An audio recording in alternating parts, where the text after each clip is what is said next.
Good evening, everybody. I'm Doug Brown with Chuck Patton and CP. We're happy to be bringing this 10th anniversary season to people. We've enjoyed it a great deal. Yes, we certainly have. And later in the show, we're going to give you an opportunity to write to us. We'll show you an address, and we'd like to have your comments and criticisms sent in. And it's only appropriate that we finish this season with the two top teams, and they definitely are. They've been the top dominant teams in this sport since the late 60s. Oh, yes, for 15 out of the last 17 national championships have been won by these two teams.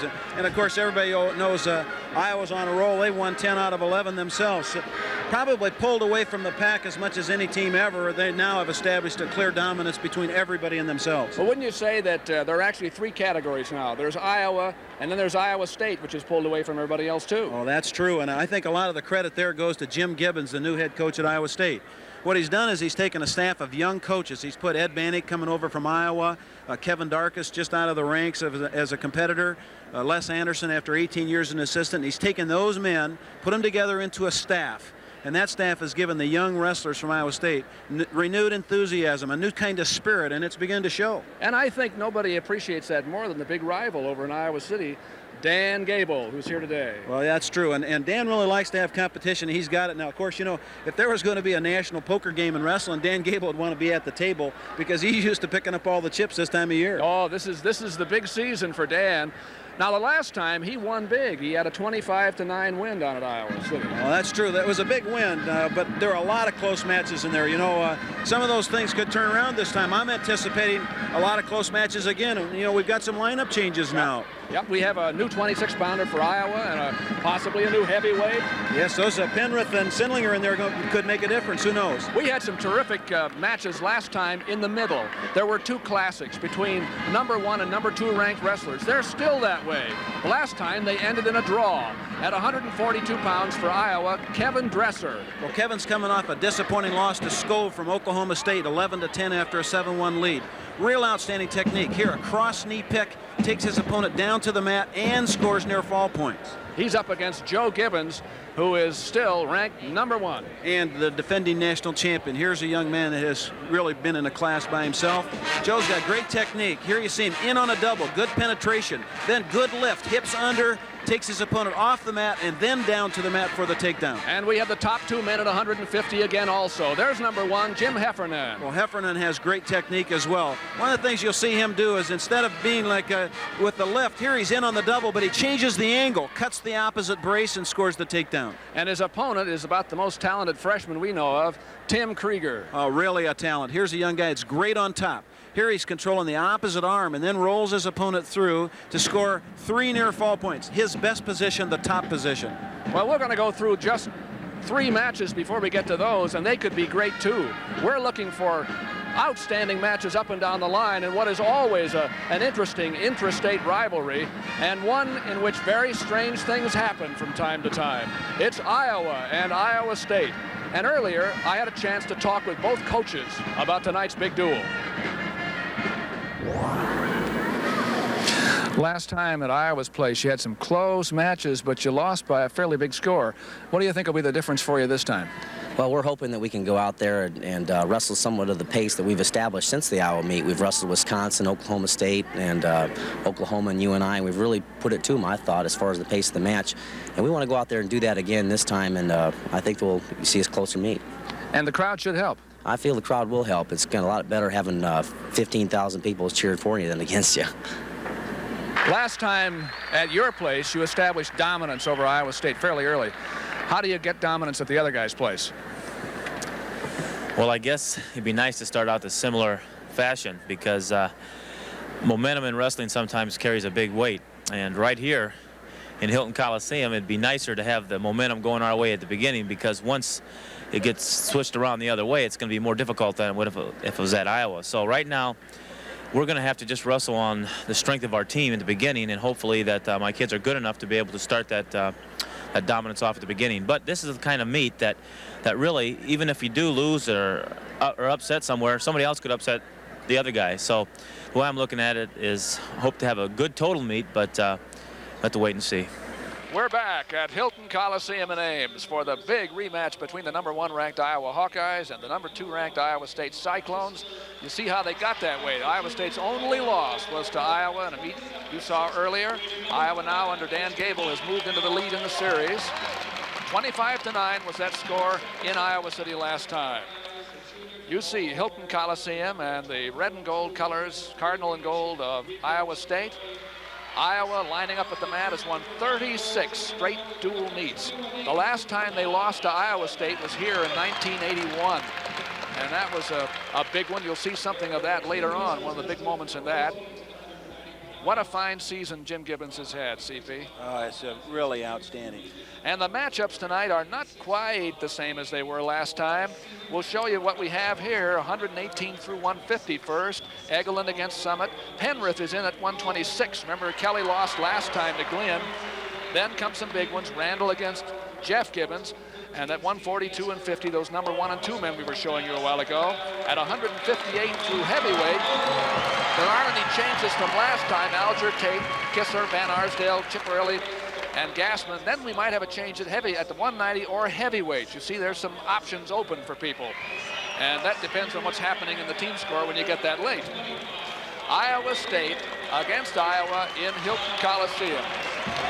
We'll try to get a crowd estimate for you a little bit later on. It's not a full house, but there are a lot of people here and they're making a lot of noise. It certainly is nice to see the crowd improving like this, though. That's what Iowa has done this year against rated teams. They've beaten all of them. And you don't see any close ones there either, do you? No, some of those, they were still in the process of developing a lineup. And that's the Iowa team and Iowa State. You don't see very many close ones in there either. The only loss was to Iowa. But this is the second chance for the Cyclones. We've seen some interesting things happen, as we said. There's in past meets here when one team was favored. Phil Henning of Marshalltown is the official as he was in the first meet. He's out with the captains. All the Iowa State seniors are captains. You see Larry Jackson is not wrestling tonight in street clothes. This will decide who gets the choice in the second period of the first match. And then the teams will reverse for the second match and so on. All right, Iowa State has the choice in the even match. Those are all graduating seniors, those three co-captains. And there goes Larry Jackson. You've seen him sometimes this year at 158 pounds. And Gibbons and Heropoulos were the other two. At 118 pounds, here we go. Everybody knows how important these first matches are. You've seen whole meets swing on what happened at 118 pounds. That's right. And a lot of times when you get a big crowd at home, that's what makes the difference. We have a microphone, as you know, from past watching, on Phil Henning. It's Matt Eglin of Iowa, ranked #8, down at 118 for good now, against Perry Summit. We know that Eglin had a little trouble making weight today. Yes, he was having some trouble all the way until noon, I believe, and he's sort of a fast starter. We'll watch this and see if he's going to try to conserve himself some. The first time around, they met. Eglin beat him 10-8. Beat Summit 10-8, although he was well ahead going into the third period and then ran out of gas. As I recall, that was his first time down at 118 pounds.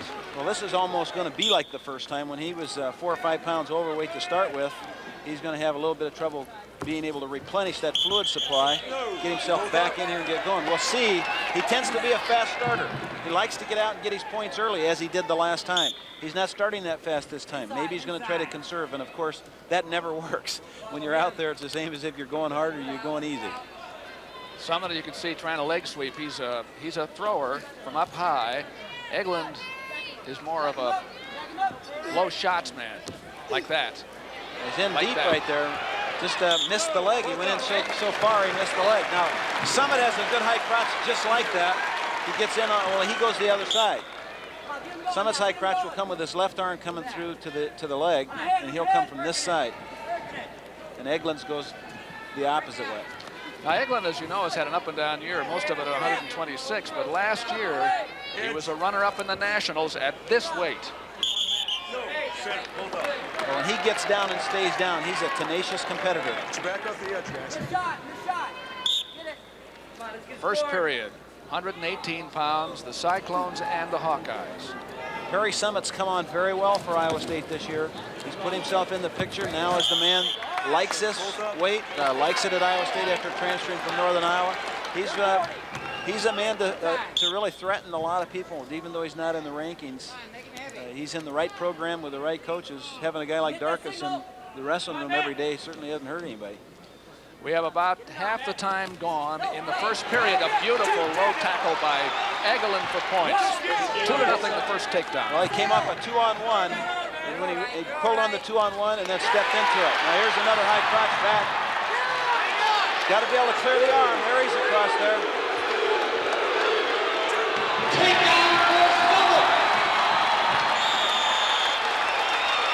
Puts him back into the lead, Doug. Back points. So here's the high crotch. He steps in deep now. Eglin just is in too close, tries to sit and hold him, dump him over. But he just a real good job right here. Summit coming back and tried to free his arm to pull across and get the 2 point. There were no back points in there. It's 3-2 in favor of Summit. You saw Dan Gable shaking his finger at Matt Eglin. Telling him to look at the timer. Here's Summit's good with the legs on top. If he can get this in and put a lot of pressure on him, he can wear Eglin out right here. Because even though it doesn't look like you're doing much, it's tough not to go over as well as not get hurt down here. Improve. 1, 2, 3. The official is telling Summit he better improve. And his job is to tell him to improve, call it a stalemate, and then he's going to tell somebody it's your responsibility to move. Whether it's the top man or the down man is a judgment decision on the official. Well, 2 points each man for a takedown. Summit had the escape for 1. It's 3-2 in favor of the Cyclone here in the first weight. Try for a tilt. Not quite. Took himself all the way through without stopping, but boy, I tell you, that was close.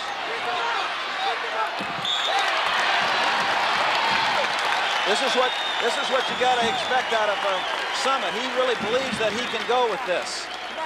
He thinks that the weight reduction that Eglin went through is going to tire him out, and it's given him a new kind of enthusiasm and zip. At the whistle, no big moves. We have about 25 seconds to go.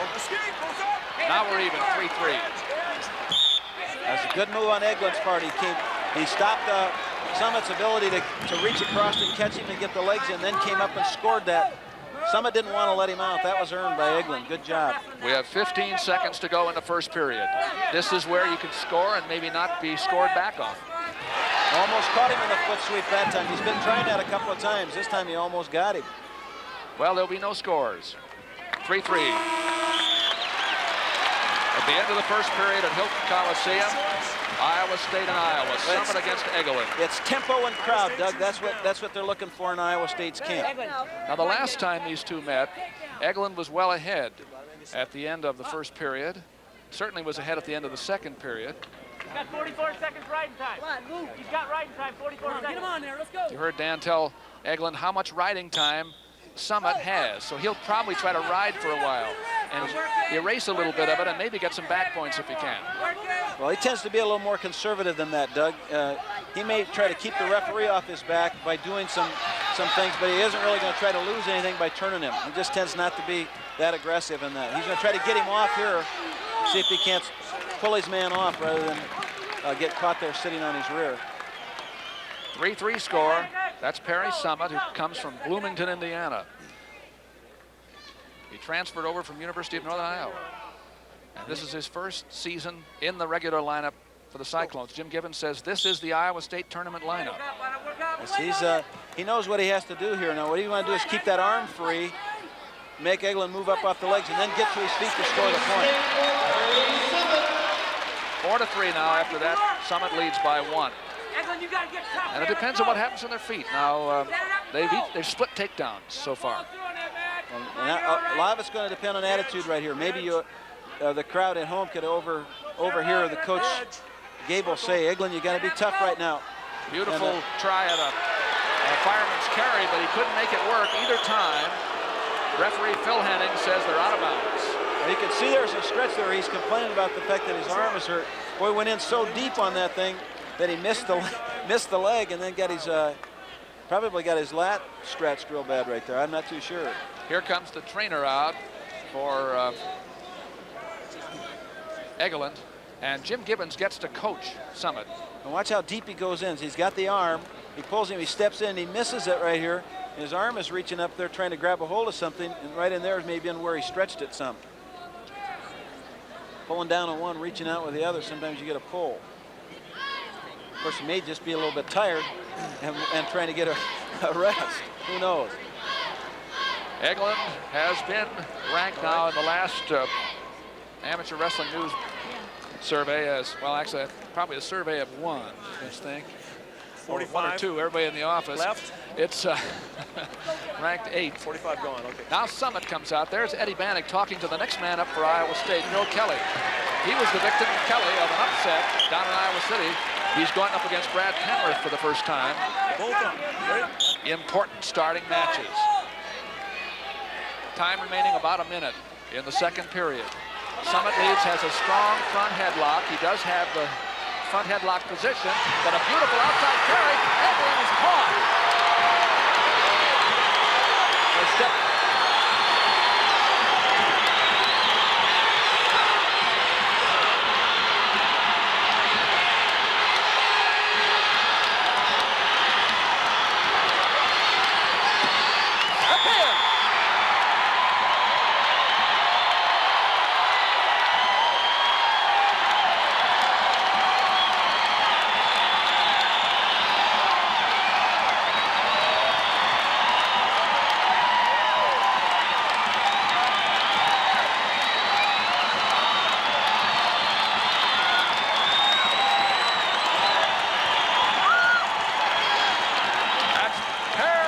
Of Iowa State.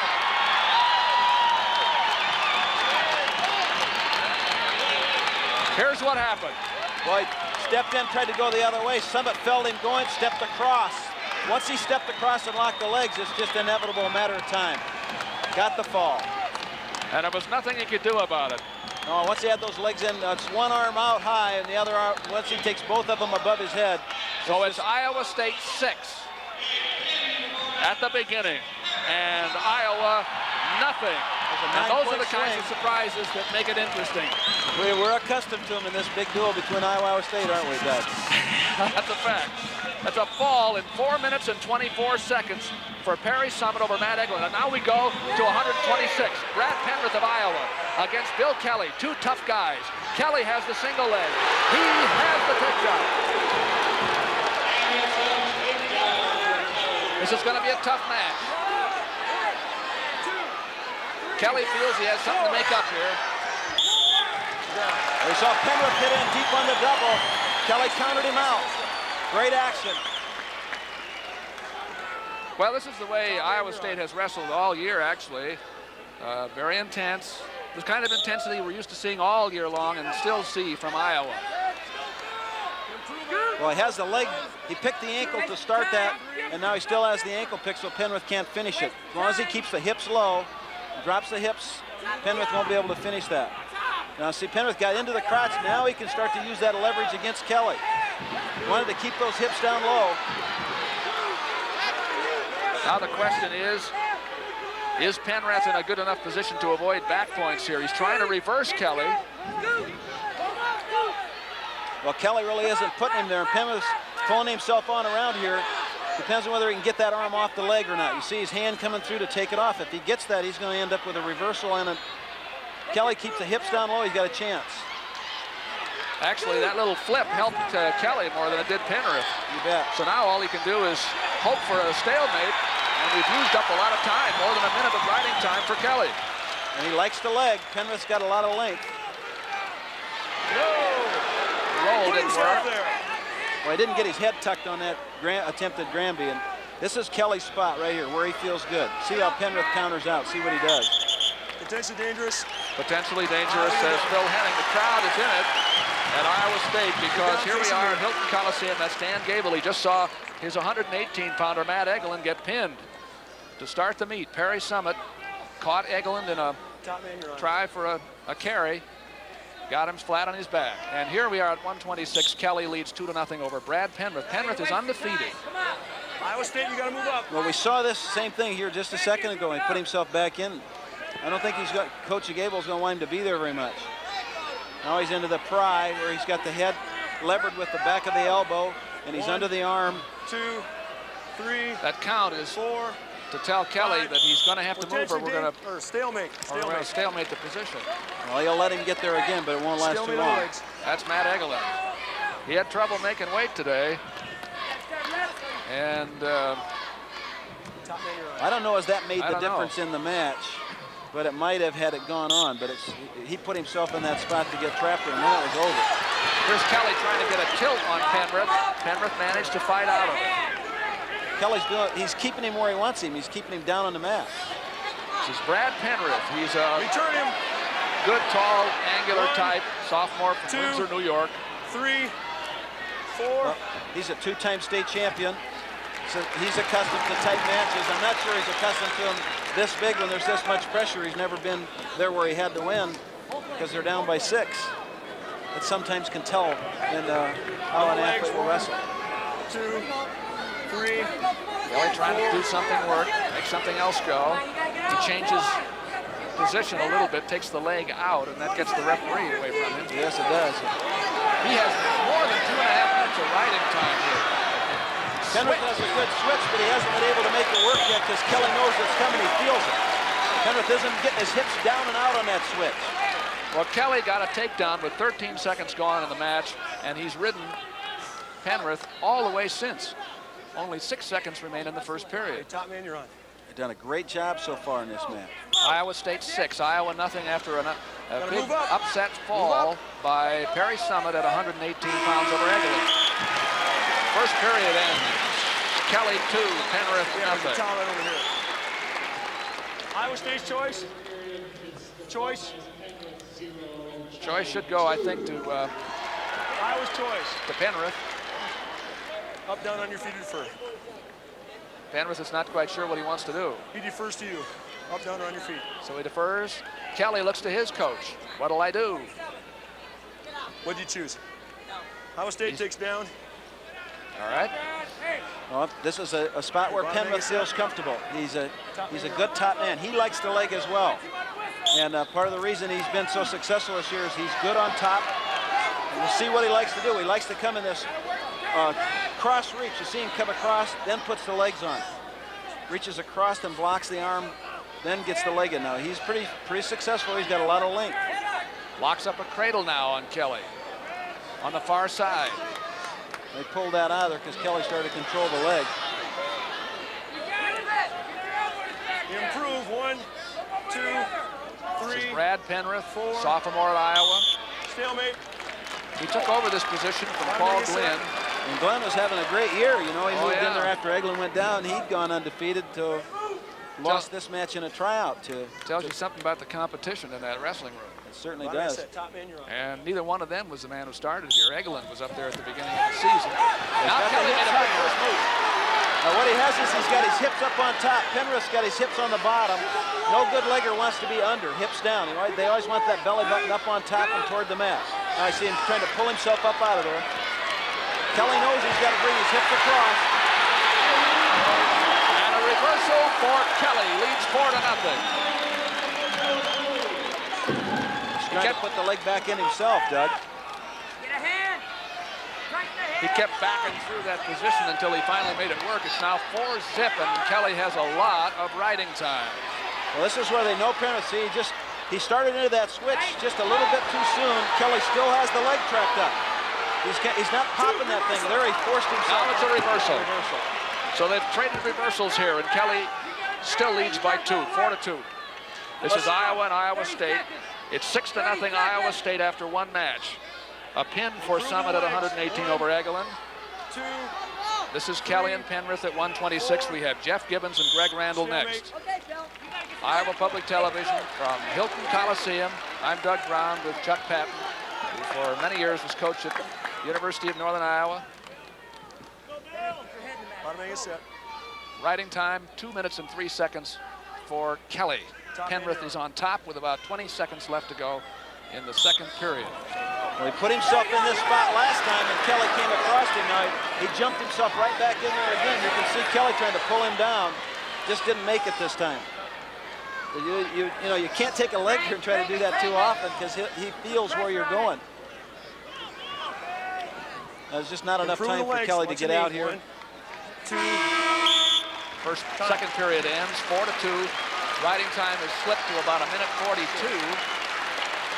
Penrith has his choice this time, and he's going down. You see, he starts that switch. Kelly's trying to hold on to the leg, but he blocked him from coming across with his knee. Then he scoots his hips on out.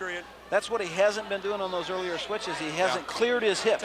Got to be able to have hip freedom in order to be able to make that. That hip freedom will get you out to the side. There's Jim Gibbons looking at the beginning of the last period. Kelly starts on top. Penrith gets to his feet this time.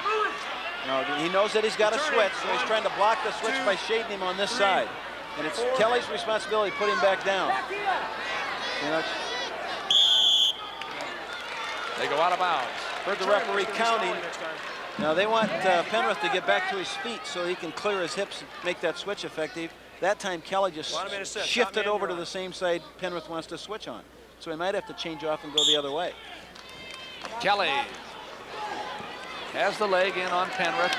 That riding time point makes a lot of difference, I'll tell you what. And Kelly is protecting that point. He's now more than 2 minutes ahead again. It's going to be a factor here, no matter what Penrith does. 3. This eats up a lot of time. You hear the referee counting. Stalemate on the legs. Two of a kind, aren't they? They like to get in those legs and pour on the coals. Eats up a lot of time, and not much is happening because both of them know. You're pretty quick for putting the legs in unless you can use them. And we heard right 5 there minutes set. Top man, what the referee's thinking. I'm going to call you for stalling if you keep doing that. See, neither man knows. Neither man can go anyplace because the other guy's got him blocked out. Hilton Coliseum. We have about 1.5 minutes to go at 126 pounds. Now we're going to get a warning. Top man is stalling. He's not returning him to the mat. He's holding on.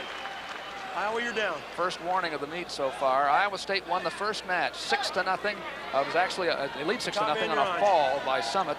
Mark Johnson, assistant coach, next to Dan Gable on the Iowa bench. Kelly gets the leg in again. Well, he's done a good job of stopping Penrith and then blocking him, and Penrith hasn't reacted to the legs very well. It's like he doesn't know exactly where he wants to go, and it's given Kelly an opportunity to be effective here. Stalemate. Stalemate. Back to the center again with about a minute to go. It's very important for Iowa State to do well in these openings. They couldn't do better than they did at 118. Oh, they got them right where they want them right now. And they need lead, a win from Kelly to give themselves a chance, because there are some weights up higher that Iowa is definitely favored. 1, 2. Now the referee's counting again. And Kelly is trying very hard to bring his bear to the mat. He's in a real good position right here as long as he keeps the hips down. His hips. And Penrith is trying to switch, or at least get out of bounds, I think, now with only a half minute left. Well, even if he can just let him stay in here, or even if he gets the reversal, it just eats up a lot of time. Good spot. A little more variety needed by Penrith. Now let's set it up for you again. It's 4-2. It's a 2-point lead, but Kelly will have the extra point. It's just say 5-2 because he has the riding time point. So Penrith has to get 3 points somewhere for a draw. And he's got him tired. He has him too tired to be effective with his moves, Doug. But stalling can make a difference.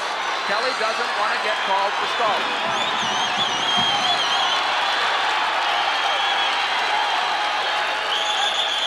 Potentially dangerous on the knee. But there are only 5 seconds to go. Yeah, he's got this one in the bag.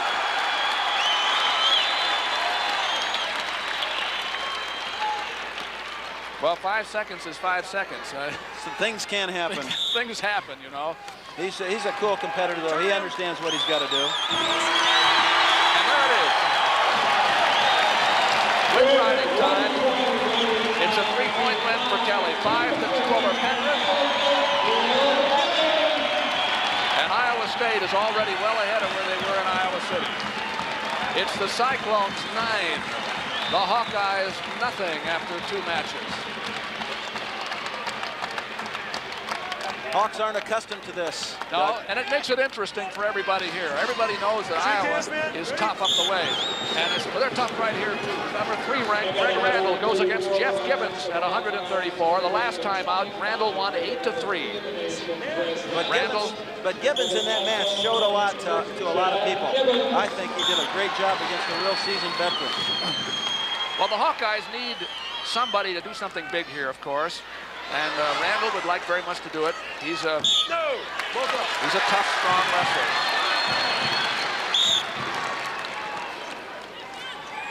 Lost only 5 times this year.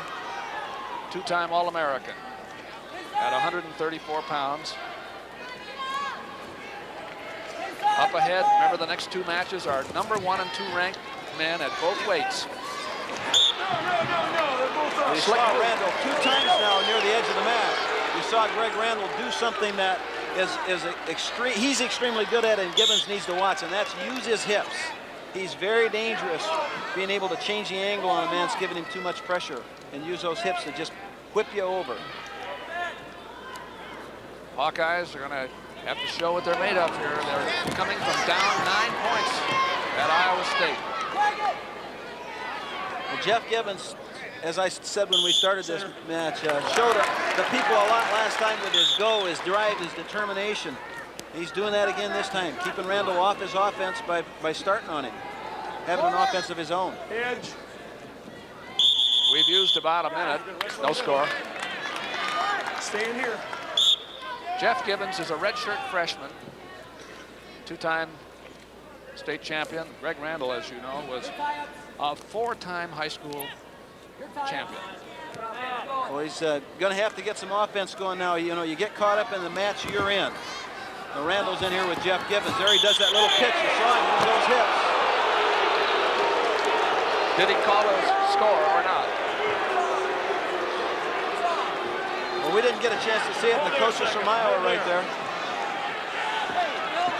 Hold it. His feet was off, but the shoulders were still in. Okay, just a second now. Let me think it through. His feet were off, but both his shoulders were in. Just lay off. Phil is trying to. No takedown. No takedown. Okay, You were here we still get on an your up side too much. There wasn't total control there. Now watch, you see, both men of you go had a outside. foot out, so you're both out When of they bounds, both but go your out, shoulders were still in. the supporting if you parts. had control, you'd have gotten 2 and 2, but you didn't have the control, so you're both up. And Gable knew that because he wasn't off the bench. Of course, Gibbons knew that too, so that's why he was out trying to remind him you were right the first time, and that's the way it came out. And that is, when the supporting parts of the wrestlers go out, you're out. Of course, if the shoulders are the supporting part, while one man's in, then you can still keep him in, but they were both off, both knees out. Randall has been very strong in this match so far. He hasn't scored, but he's trying to exert his physical dominance over the freshman from Iowa State. As I said earlier, he's dangerous with the hips. It's hard, unless you're a wrestler, unless you've been involved in a lot of times, you can't understand how somebody can be facing you, all of a sudden the hips can bother you, but you get in there and they change directions on you so fast. And he got in quickly that time for a quick 2, and Randall gives the Hawkeyes the lead in this match for the first time. 2-0 takedown with 50 seconds to go. Well, it has almost a minute. See here, Gibbons comes in, gets his head down out of shape. Randall tries to counter. Then he just gets his arm under and one arm over and slides in behind him for the takedown. Well, my impression has been in the last minute or so, Gibbons has been thinking defensive. Randall has his mind where he wants it, thinking defensively. Even up after the escape, 2-1. Gibbons' shots have come from a little far away. You don't want to do that with a guy like Randall who can react so fast. And what you said is already true. Iowa State's starting to wrestle the defense. Warning against Gibbons. When you Now get there, trying to make a single leg out of this. well, when you get there, here's another. Those hips are the danger. We know a lot of wrestlers in these 2 lineups. This is a spot where you can get hurt. He's trying to get in behind. He wants to get all the way down around behind that knee in order to be able to affect the takedown. Both up. Let's go back to the center again. Out of bounds, Phil Henning. Iowa State, you were 1 for stalling because your back was on the edge. That's important because next time it's a point. And as we saw last time in Iowa City, Those little single points can make a difference. There's a good offensive shot by Jeff Gibbons there. End of the first period, it's 2-1 Randall. The attendance shows there. It's not a full house at Iowa State's Hilton Coliseum. He defers to you. A noisy crowd. Well, they've had reason to be noisy. Down. Yes, they have, and it's nice to see 9,000 people come back in and follow the Cyclones again. Perry Summit pinned Matt Eglin at 118 pounds in 4 minutes and 24 seconds. And then Bill Kelly beat Brad Penrith 5-2. So the Cyclones lead 9-0 as we come up to 134. Rulebook says thumb behind the elbow. Can't be across the thumb. If it's side by side, you're okay. Just go like that, side by side. Okay. As long as it's touching. Little rule refresher here. Well, he wanted to start with his hand palm down, and all he needed to do was just keep the hand in there with the thumb closed in. Escape, both up. That's Randall's point. 3-1. Both up.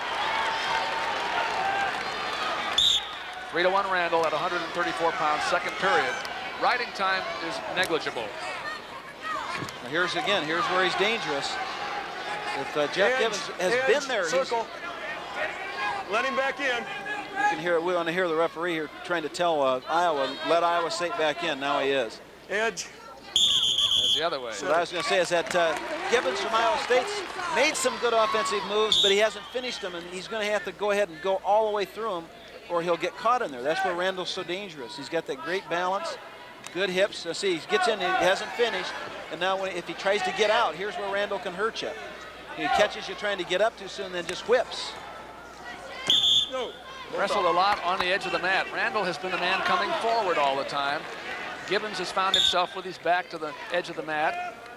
Well, of his benefit a couple of times. Yes, it has. He escaped being taken down because of the out-of-bounds line. Well, that's the first time Randall's made the move that he likes to do so well, and that's catch the trap with one, then do the outside shot right there. He tried it again. You know, he's into him. Center, he's pushing him with the underhook. 3-1 is the score. Randall Iowa over State, Gibbons. The Hawk leads.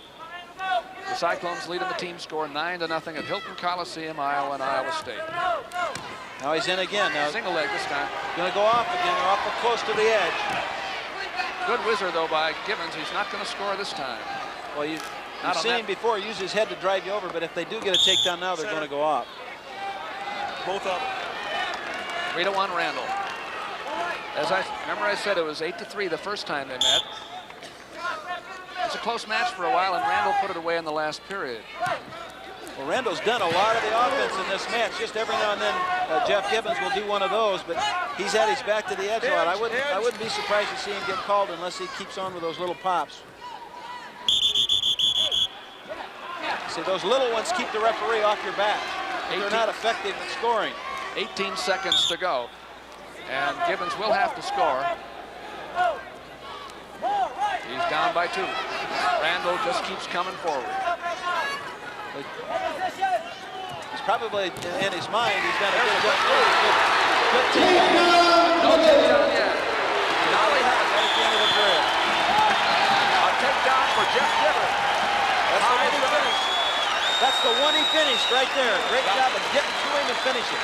I didn't give that takedown right away. See, there he is in deep, caught it with both arms, came in behind. Still missed the leg, and then Randall didn't know that he hadn't given it, but he turned away, and now Gibbons gets the takedown. Let's listen to the referee talk to Dan Gable. Points until after they got him. Right. Okay? I understand what you're saying. I'm at 3. There was only 4 seconds. Okay, so it's 2 seconds addition. You added 2. Okay, just correct it. Okay. He felt, Dan, I believe, felt he gave the points too soon. Choice. NCAA titles over the last 15, 16, 17 years. 15 out of 17. Well, Iowa State's starting to get closer to that upper notch, aren't they? And this meet is indicative of that, for sure. 3-3 is the score. Gibbons starts the third period now. Randall on top.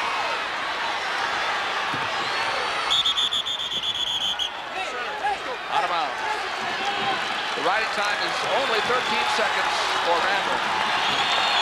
So it doesn't mean anything yet unless Randall can get a good long ride. The strategy now. Crowd's getting involved, coaches are getting involved. A lot of enthusiasm here. What he's trying to do is get to his feet. Got a lot of pump, Doug. Well, Jeff Gibbons' record is 16-11, but he comes from a family that has won 2 national championships, and they have a lot of heart. So Randall knows he has to stay out of it. It's now 4-3 Gibbons.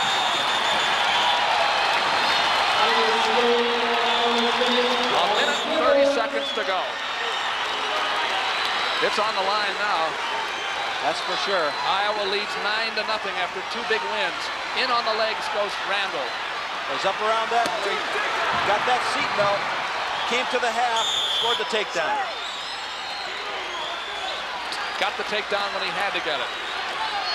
Was able to get in close enough to be physically dominant again and prevent Gibbons from doing some of the slick moves that he's able to do. Right, he's asking his coaches, do I let him up or not? He needs 30 seconds or thereabouts to score a point in riding time before he intentions and releases him. So they asked him to stay with him for a little while. Gibbons doing a great job fighting for it. Randall's got to get up with that leg to secure it. Out of bounds.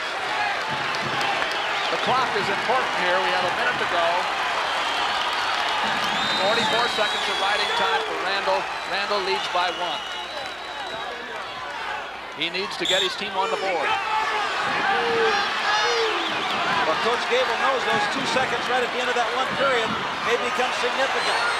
There's that balance again, arm control. Now he's got him locked up tight. Probably try to keep him here for a little while. He has a minute of riding time now. Out of bounds with 40 seconds to go. Well, neither man is let up a bit. This has been a great match all the way through. Yeah, this is an Iowa State match. The crowd is in it again. They're into it, Doug. They are. Well, the Cyclones got the first 2 from the Hawks. A pin by Summit over Eglin and a victory by Kelly on a decision over Penrith. And they want to see if they can get their young freshman alive here against the number 3 man in the country, Greg Randall. There's the whistle. Away they go. Well, Randall just asked the referee, what is the score? What's the riding time? Where are we?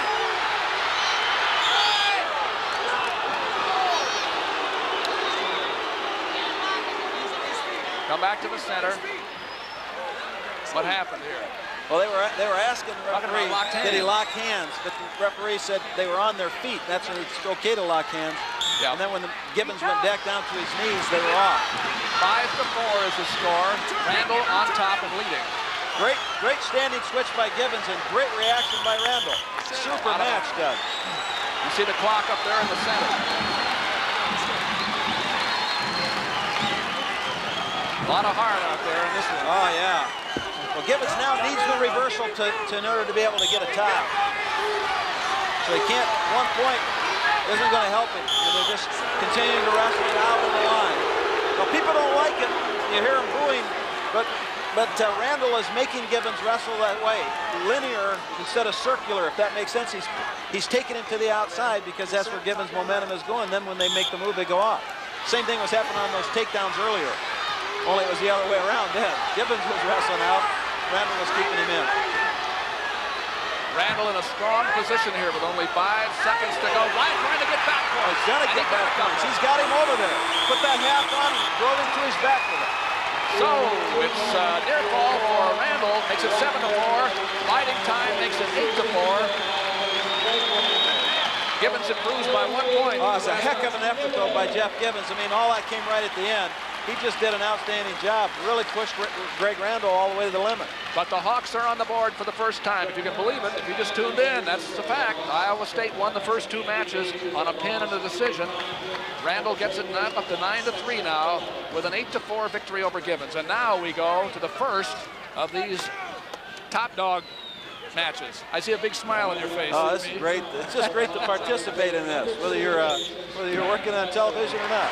Gibbons in on Dresser right away. It's Joe Gibbons against Kevin Dresser at 142 pounds. Gibbons ranked number 1 for Iowa State.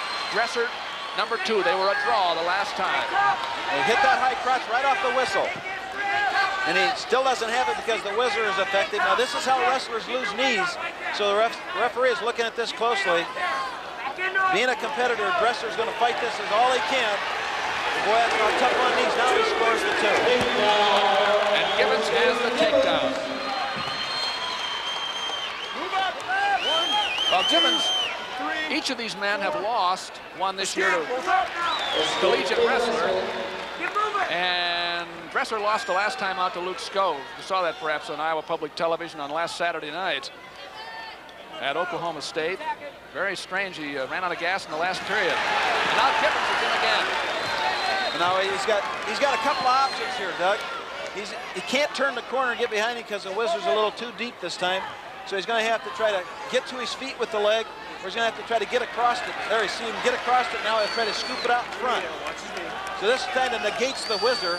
And he's going to try to get himself in so he can free that pressure on that arm. He's really very patient. Yeah, he is patient. He'll want to get to his feet with it. So he tried to get up now. In the process of getting up, he's got to be careful. Dresser doesn't take him down with it. Oh. Now he's going to try to hold Dresser's arm in. He doesn't want Dresser to get his arm out right now. 2-1. Gibbons has wanted to start fast here. He's has done that. There you see Greg Randall, who won at Iowa, 134 pounds.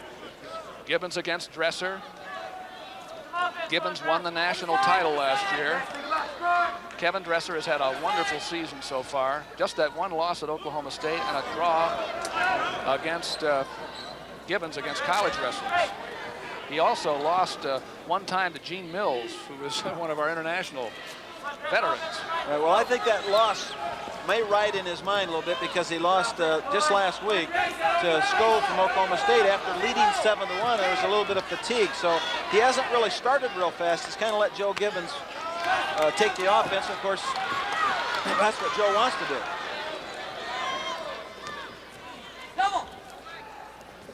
In the center, these are the two top in the country, number 1 and 2. Yazzo was the man who beat Gibbons, but he's still ranked 3rd after, even with that victory over Gibbons in the East-West meet. Well, I talked to Gibbons about that early, and he said that Yazzo did a real neat little trip where he tried to step inside with one foot when Gibbons pulled it back. Then he stepped across and in behind and tripped him and took him to his back both times for 10 points.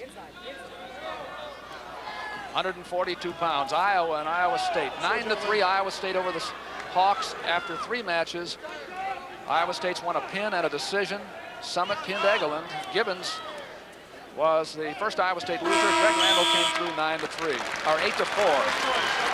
Reminder that coming up tonight on intermission, you're going to meet Dave Ozenbaugh off the mat at the conclusion of the meet, too. Please stay with us as Iowa Public Television will present its traditional season-ending compilation of highlights and memories set to music, and you'll have a chance to meet the crew, too, a behind-the-scenes look at the people who make these telecasts go. Dave Ozenbaugh, of course, was the winner in one of those tremendous upsets in 1981. And we may have started this meet with the same thing that Ozenbaugh finished that one with. Yes.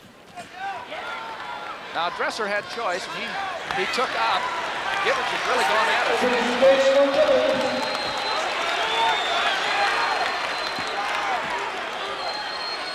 He leads 3-1 as a strong front headlock position. Well, he's letting go of it now. What he really wants to do is get his head off the top of that back. Now it's off to the side, and this is where he really wants to be. Head up on top gives the bottom man an opportunity to go either way. Head off to the side permits him to only go one way, and then you block the arm, and he can't go that way either. 3-1 Gibbons.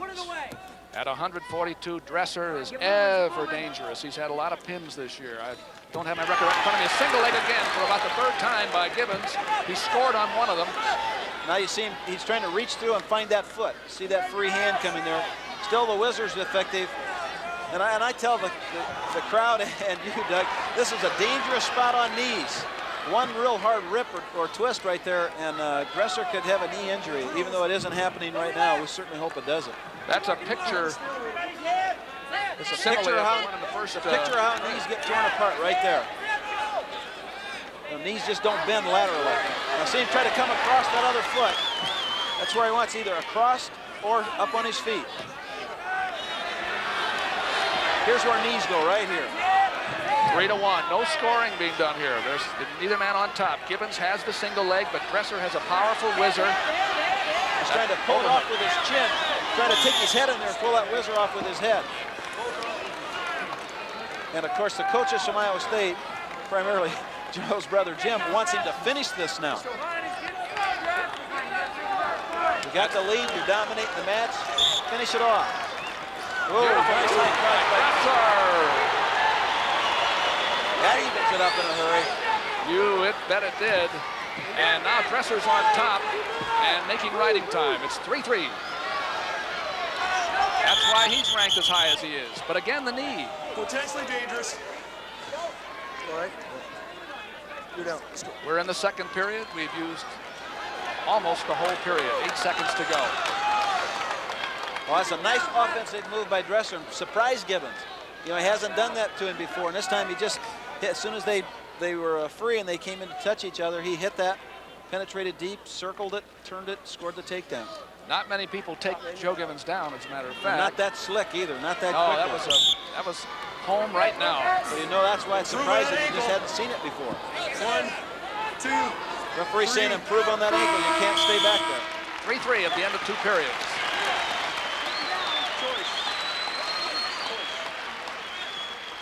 Iowa's choice. The choice is Dresser's. He deferred in the first period. Gibbons took down and ended up a point down in that period. Yes, and now his brother coach has indicated to him that if he gets out, you're going to have to take him down. Each man has a takedown, each man has an escape. Well, it would seem logical that escape, both up. You keep track of the score, but I'll tell you, you're out there in a match like this with this kind of crowd enthusiasm, it's hard for you to remember who's ahead, who's behind. It's 4-3. Dresser leads Gibbons. Iowa needs a win. Beautiful move underneath. High cross. Beautiful high cross. Lost the arm where he'd have had that. Now Gibbons has got him countered out. He's going to try to hold him in close. He doesn't want to let those hips get free, Doug. And that was potentially dangerous. Yeah, it wasn't a near fall situation. It wasn't a takedown yet. It wasn't a takedown yet. Potentially dangerous. It was pulling the knee. Joe hurt his knee on that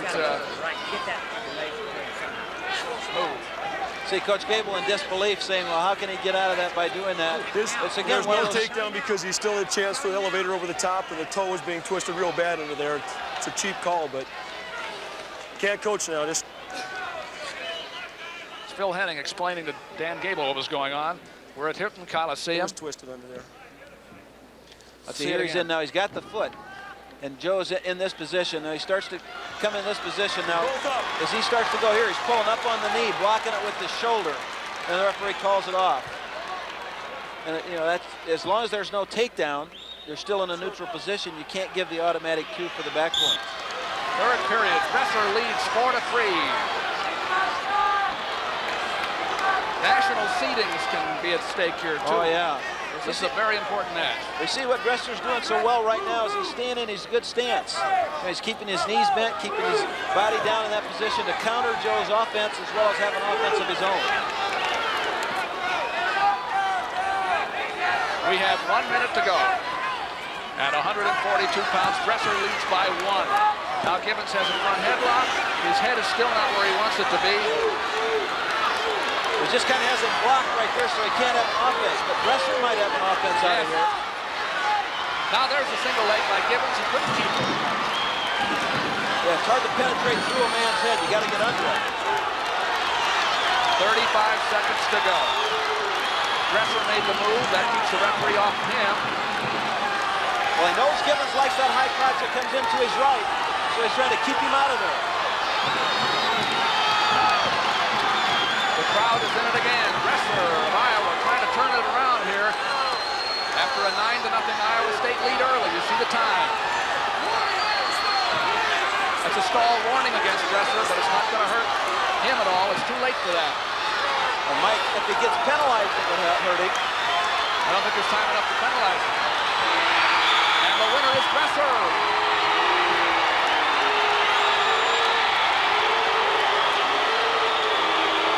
A big win for Kevin Dresser.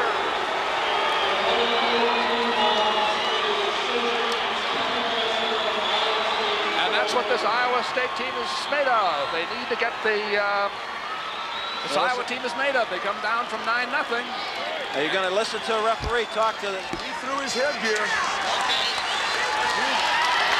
This is illegal. Oh, it's a... Yes, he picked his headgear up and threw it off. Unsportsmanlike conduct. Unsportsmanlike conduct, throwing headgear, deduct 1 team point. And that happened in Deduct Iowa 1 City team against point. Iowa State, but it happened here against the Hawks. A lot of kids lose track of what's going on. That's a really an unnecessary team point deduction there. That's in the rule book. You throw the headgear, and it's now instead of 9-6, instead of 9-6, it's now 9-5. And here we go with the other 1 and 2 man. Krieger against Heffernan. The Hawks have got it rolling now, and it's going to be up to Krieger to get Iowa State back in the momentum again. In momentum.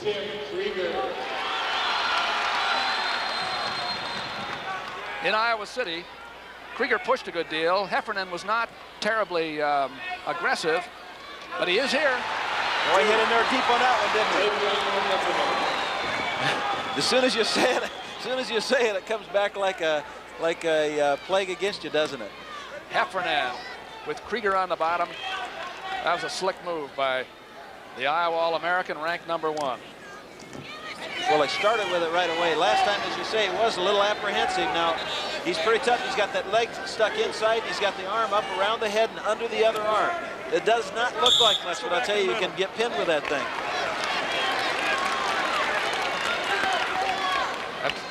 It just hits him deep, catches him so off guard that he just drives right on through. Just a straight single, high above the thigh for the takedown.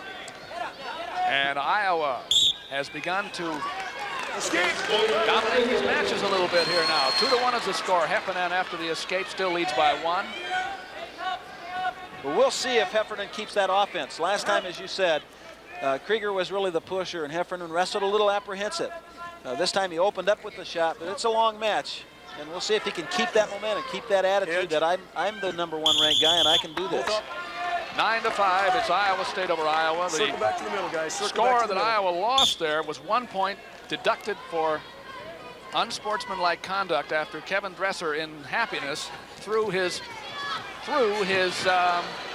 headgear. Yeah, and he just pitched it over to the side, but he did it, because he was excited, not because he was angry. Still, it's the rule is a rule. If he'd have just left it lay there and picked it up, and maybe thrown it in the air and caught it himself in his joy, but when you pick it up and start to pitch it around, who's to say the next one doesn't go all the way up into the bleachers? Krieger in the red for Iowa State. Heffernan in the black of the Iowa Hawkeyes. Let's go back. Hilton Coliseum in Ames. You're just tying up now. You're just tying up. 2-1. Heffernan got a takedown, and Krieger has the escape. Now again, Doug, here's a guy, Krieger from Iowa State, that's so dangerous with hips. I was talking about Randall being dangerous with his hips. Here's another guy that's the same way. Sometimes when you get him, you really don't have him, because he's got that great balance and that ability to change 90 degrees, and really sometimes 180 if you're coming into him with enough force, and those hips will hurt you. So, we haven't seen all of that yet. We really haven't had an opportunity to witness it on our show. But he's a dangerous young wrestler because he's got great balance and good hip control. Heffernan is handling things really well here. He's been in twice on dangerous takedown shots and once made it score. Almost had it here a moment ago. Well, he's been the guy like there. He is again. Just like that. Now the Whistler still has the arm block. Krieger still has the arm block, so he didn't score. But he was there, wasn't he? He was there. Get off the edge. Get off the edge. Boy, Krieger dodged a bullet. Edge. Center. What we're seeing so far basically is Heffernan's really quality shots against Krieger's scrap and his ability to defend himself. Krieger's going to have an offense. He's got to be able to generate penetrating offense of his own. He doesn't seem to have a big move that he goes to. Now this may be where Krieger would prefer to be. Heffernan, nice job right there. Still doesn't have it. Didn't score. No score. 2-1. But he's letting Heffernan have too much, and he'll get burned on that. You don't wrestle a guy like Heffernan and give him this much and take it away from him. Sooner or later, he's going to get it. It's Krieger's choice. And he's where he wants to be, Doug. Now, in Iowa City, he had a choice he didn't take up. He took down And our experience looking at Krieger this year is he's very strong on top. And if he's going to make a win of this against the #1 ranked man, you'll have to do it on top. He's got the arm and the waist. You saw him cinching up the waist. He starts to put that leg in there. You know, look at the arm come around the waist. That right arm of his is wrapped all the way around, clear up on the backbone on the other side. And that's when he starts to load you up. He'll pull you one way, leg you, block you, cradle you. He's just very good on top. Referee's counting toward a stalemate here. What Heffernan's going to try to do is get it stalemated all the way through this and not get turned over. Heffernan would like to get this thing stalemated every time. Instead of it having the top man's offensive negligence and his inability to score, Heffernan is going to try to take his offense away by being flat on him. Keep the hips low. Nice move by Heffernan. A very nice, quick move. Caught him just in the change right there. Now here's where Krieger's, even though it looks like he's in trouble, Heffernan's got to get his hips up over top to score. He still has the arm under control. Stalemate. It was a good time for Heffernan to hit that switch right when Krieger was changing directions and changing pressure. That's the time to go. Pop it right when there's a change of pressure. Jim Gibbons, 4 coaches in 69 years. That's Three of them in 68. This is his first year. Les Anderson, you saw sitting next to him. On the whistle again with 1 minute and 5 seconds to go in the second period. Tim Krieger, trailing 2-1, is riding Heffernan, the #1 ranked man from Iowa. See him, he's got that leg on now. He's starting to pull him around with the leg so he can get the arm, and then he starts pulling that arm through it. The Cyclones lead 9-5 after 4 weights. Kevin Dresser beat Joe Gibbons, and Greg Randall beat Jeff Gibbons. Otherwise, it's different from last time. Well, he's got the arm now, and what he's trying to do is pull him down. Bottom man, you're stalling. There's a warning against Heffernan on the bottom. And of course, that could be significant. Here's where he wants to be. Loading him, pulling him. Back points. That's what he's so good at. He's really a tough man in that tilt position. He knows where he is, even though he's underneath you. He's got that arm tight. Now he's lost the arm, so he'll start to work his way up on top of him. So Krieger takes the lead 3-2. Big roar from the crowd at Hilton Coliseum. We saw the #1 man beaten at 142. The Cyclones are hoping it could happen here. See, he's got the arm. Now watch him. He'll just pull himself over. He's got the arm, and then he'll start to pull the other man up on top of him. See how those hips are loaded, and then he'll lift up with the toe. You see his right toe there lifting him up, scoring the back points. Heffernan takes his choice and takes down. Well, I don't know if that is a very good decision. Well, 3-2. He knows he has to score. I know. Maybe take up, you think? He puts himself right back in the snake pit. You know, when you fish around in the beehive, you'd like to hunt for honey and not for bees. He's pulling him right back where he wants him again. There, he's tough right here. He'll crowd you to death and break your arms. No back points. Here he comes again. Still no back points. It's only 3-2. Krieger, could go either way. Yeah, but he's got a couple of minutes riding time on him, and he's piling on him now. This is not one of Heffernan's great spots. He might have been better to take another spot. But as we say, it's only a 1-point match. Well, heck, you know, you can take neutral and then try to take him down and win. Put him back here where he's so tough. Now he pulls in the leg on the other side. What he does is he posts him on that knee. He's got this leg tied up on one side, and he'll drag him to that knee, and then he'll take a point. Here he comes. This is where he's good. Got an arm tied up. Oh, now he's got his hips. Oh, he's reversed. He lost it. It's 4-4. He's got the leg tied up, too. But it is riding time for Krieger. He has enough that he'll have a point on riding time. He's got to get off the bottom first. He's got to be able to get up. Now, Heffernan's got to turn him in order to win. Krieger needs to get his head up off the mat and get up out of there. Heffernan really has to put on the mustard here to try to get Krieger on his back. It's a 4-4 score on the board, but Krieger has a riding time point 6. He and then I think he's going to try to put it to him. you think he's going to try to turn him? I think he's going to try to turn him here for a second. All right, let's see what happens. All right, he's got to put him down. Now he's here, he might let him go. 5-4 Krieger, but a takedown will tie it. A takedown would, for Heffernan, would be a draw. And there are only 14 seconds to go. Oh boy, nice move by Heffernan. Oh, real nice move. And a warning against Krieger for going out. So now Krieger has to go with just 4 seconds, 3 seconds. No! It's Krieger.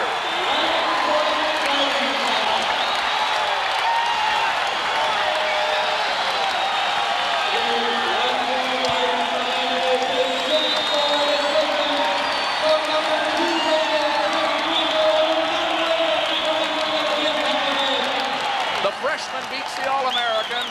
And for the second match in a row, we see the #1 ranked man lose. Amazing. Or I should say, Great we match. saw the #2 man win. Because I don't think anybody lost either. Real scraps, weren't they? There's Tim Krieger of Mason City. And the score after 150 pounds is Iowa State 12 and Iowa 5. We were laughing a while ago. Before the meet started, they had a score on the board, and we said, what would it be for that at the midtime? And it is here, 12-5. It was 12-5, and we were talking about it, well, after 4 matches, maybe 5. That's right.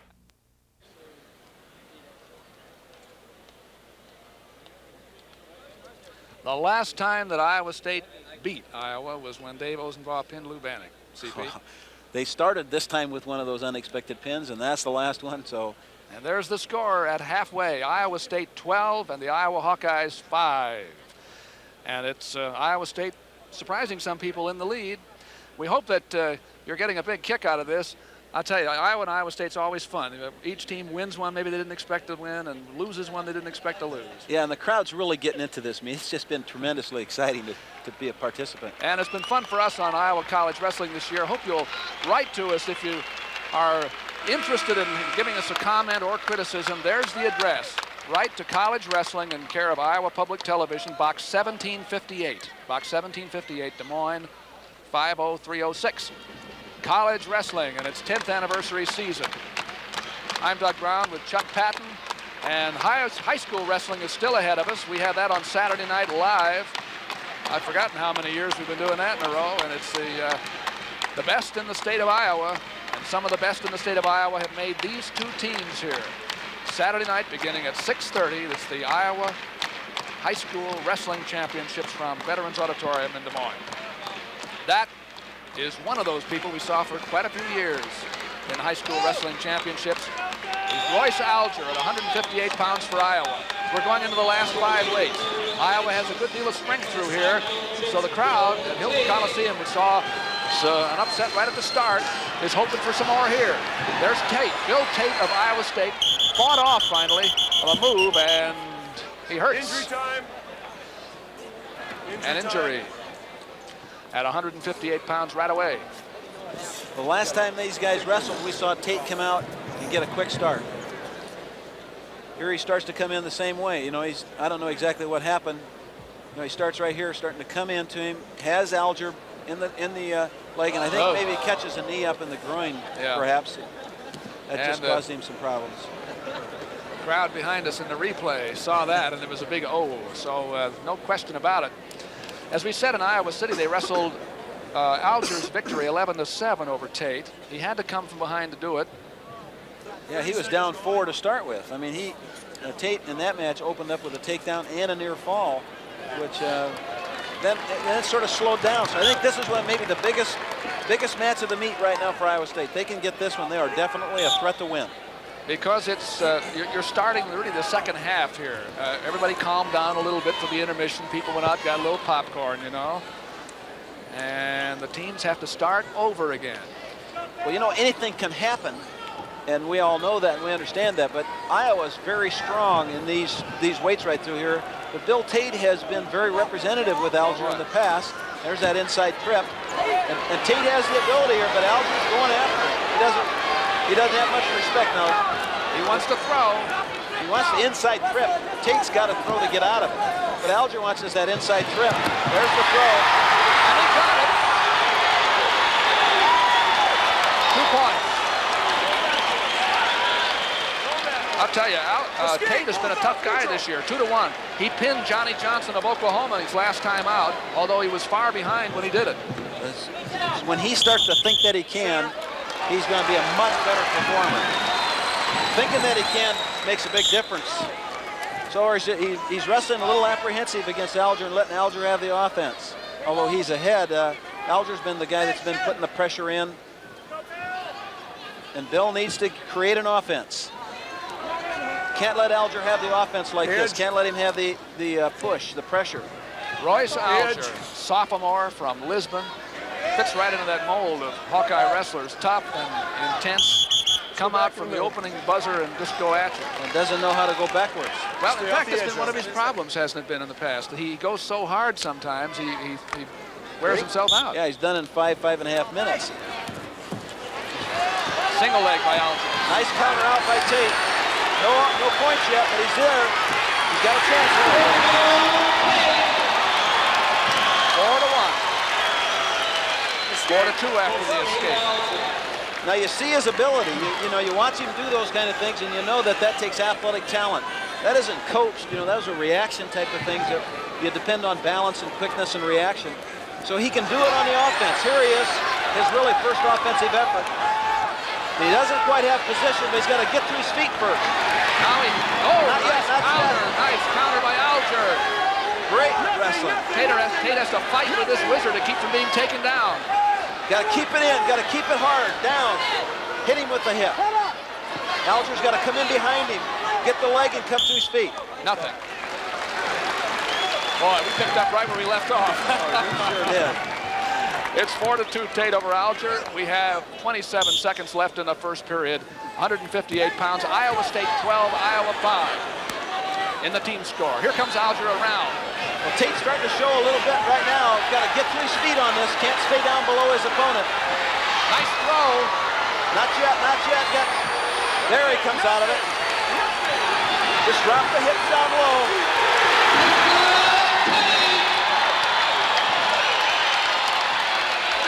Well, we've had some tremendous scrambles here. There's the end of the first period and a 6-2 lead for Tate. A lot of talent. It lets you know that he can. Perhaps it'll let him know that he can. That may be the biggest factor. See, now he tries to raise his hips, come up too fast. Instead of coming in under with the hips, he comes up too fast. Alger sits underneath him. Now Alger's going to step across. Tate feels the pressure, changes, goes right on through with it. Controls now, he drops the hips down low and scores the takedown right there. Bill Tate, junior from Waterloo. He's only lost 3 times, and so has, and Alger's only lost 3 times. These are great records from these men. Now Tate in the last rankings wasn't in the rankings, but I think it was mainly because he missed a couple of matches. Well, he beats this guy, he's going to be in the rankings, that's for sure. And Royce, of course, is number 3. Now, remember last time Alger, who started on top. Well, he lets him go to actually have Tate have a 7-2 lead. That's a lot of confidence on your feet, isn't it? It sure is. Alger came back the last time and won. Well, he must be hoping that Tate will start to show defense, and there he is. There's what Tate didn't want. And the Iowa State coaches definitely didn't want that. They didn't want their man to get passive here. Get caught looking backwards. Well, it is really a mental thing. I mean, we see it time after time from where we sit, and sometimes it's just like the athlete has to see himself say, gosh, if I can get ahead of a guy wrestling this tough, all I got to do is just stay tough, and I'll get some more ahead, because he does have the talent. Royce Alger, he doesn't quit. He just keeps coming. He's down by 5. Well, he hasn't generated an offense yet. He's just pushing and leaning on him. If he's going to score, he's going to have an offense, because Tate can score. And here he comes. Got a position, got him extended. Now he's in on a leg himself. They're on the edge of the mat. He just has to finish. He may not score, but he just has to keep him, Alger from scoring on him. And he has to be very active. But Alger's a pinner too. He'd like to be able to turn Tate right from this spot. Oh, he's eating up 1 minute and 10 seconds right here. 7-2. Coach Gable's looking at that with a little bit of disgust, wondering how in the heck is this happening. Alger down by 5. Tate in on the leg again. He's been there quite a bit. Well, so Alger's tried to snap him down, and Tate, instead of letting the snap down affect him, just let his whole body go with it, right to the leg. We have 30 seconds to go in the second period, and the referee is saying, you're gonna have to do something or I'm gonna call you off it, and he did. Both up. 7-2. This is not going the way Alger wanted it to go when he took that top position. And he'd been better off to just take neutral. He's in on a double, but Tate follows it, fights him off, has to try inside the crotch there.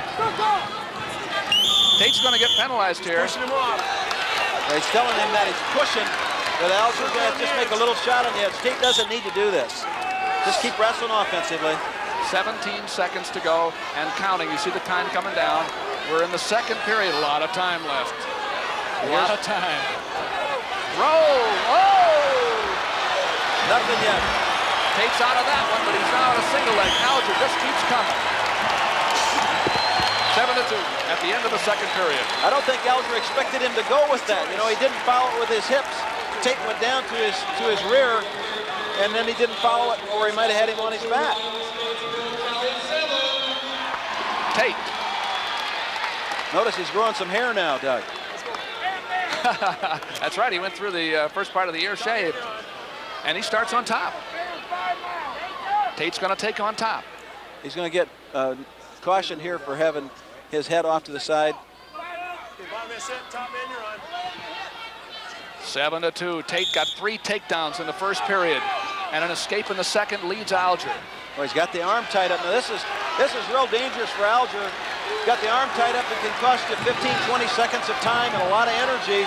Boy, he doesn't have to be there. He's got an arm bar, now the half Nelson too. If he can get over to the other side, he's got Alger going to give him some trouble. Well, he may not get him over, but he can just eat up a lot of energy and time. The thing is, if they wanted him over right now, what if he is behind? You know, if he needed it, he could get it because Alger's staying down there for him. All he'd have to do is just use it. He could get called for stalling on top with this thing. Just got to get out to the side on it. And a stalemate. It seemed like for the Iowa State fans, it may have been a waste of a good move, a good position. If you're behind by 2, I bet you could get out of that, you know, get out to the side and go. That's Phil Henning is telling Bill Tate. He's got to make use of that or he'll warn him. 1:23 to go. Alger has 5 points to make up. 5 points. Iowa State leads in the meet 12-5. Now Alger looks like he might get to his feet. Still nothing there yet. Still has that leg lock. Tate still has it. But here's Alger tossing Tate to his back if he can. Nothing yet. No. That's what he needs. He has to either pin him or get back points.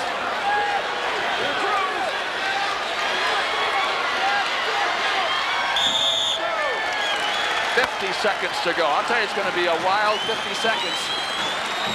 I think Alger's lost some of his steam right now. He's wrestling tired. He's still making moves. As long as Tate will wrestle with him, Tate's got a chance to win. Just wrestle with him. The crowd is up on its feet here at Hilton Coliseum. We've had some thrillers, one after another here. Again, Tate gets Alger flat. All right, this is it. He's got the arm now, slides it in the chicken wing. Bad mistake. This is the end of the match if he keeps it. All he's got to do now is just bluff well.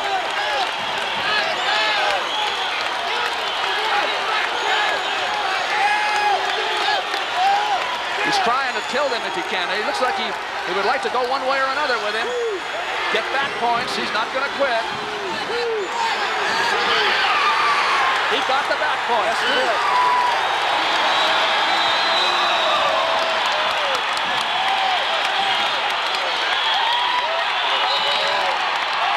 Crowd is on its feet at Hilton Coliseum. They needed to win this one. They can win this meet. I think they didn't believe it until right now. With riding time, it's 10-2. Tate, and it's a major decision.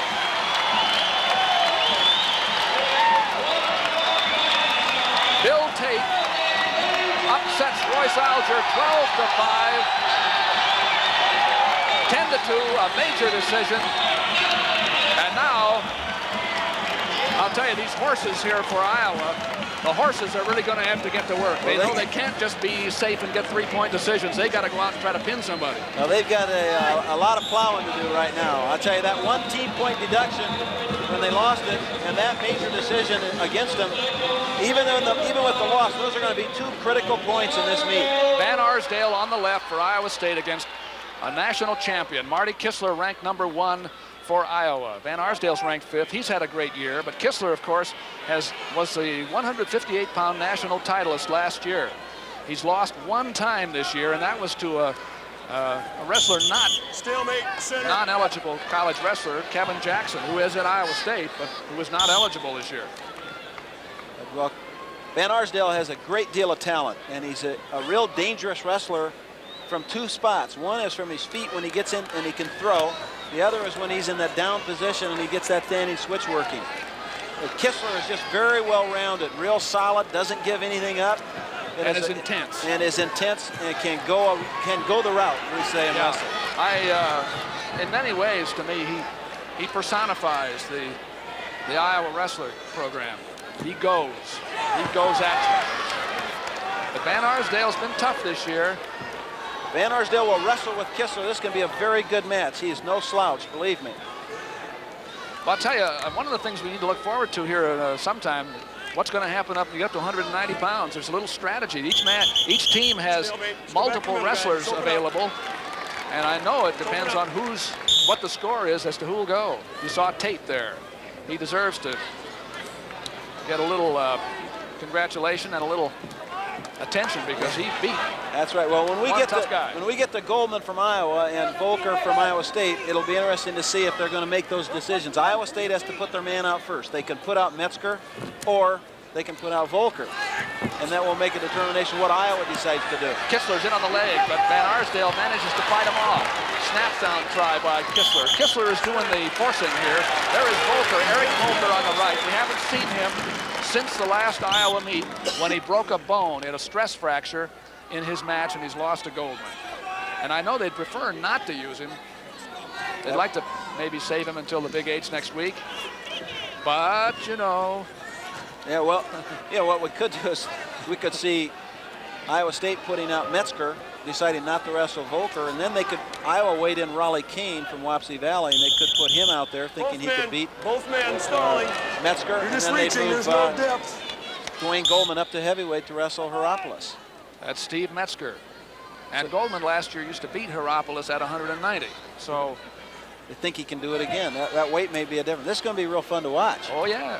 We got some good ones yet. Gassman and Chipperelli coming up next at 177. Iowa, the best. You want to see the best do what it has to do. And it's 16-5 Iowa State right now. So the Hawks know what they have to do. They just have to win big from here on. Well, I'll tell you, right now we're seeing a heck of a match by Van Arsdale. He's keeping a real neutral position on. When we watch this match go, and so far Kistler hasn't been able to do penetration 1. And that means that Van Arsdale's done a good job of keeping him off of it. Even though they've both been warned for stalling, he's just done a good job of keeping him out of it, neutralizing it. That's John Heropoulos back in the tunnel. Dan Gable on the right. Mark Johnson, assistant coach on the left. We're looking at the potential to see that 36-match streak snapped right here.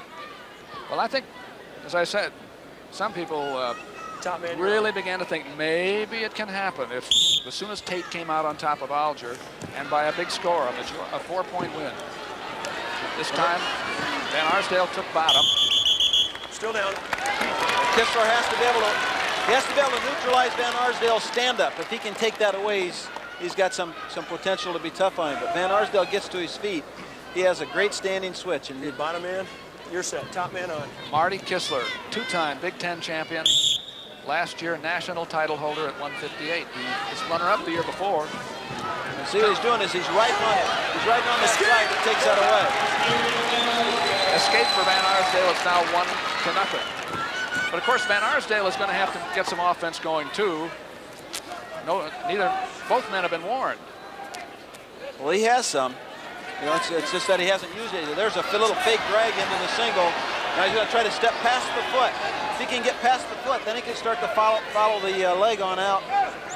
The whizzer is keeping him down under. And we're very early in the period. A lot of time for Kistler to try to bring this hold home. He's okay. What he's got to do is try to find the foot on the other side. If he isn't going to get to his feet, you know, he's got to try to come to the other side. Now, Van Arsdale is going to try to switch him off of this.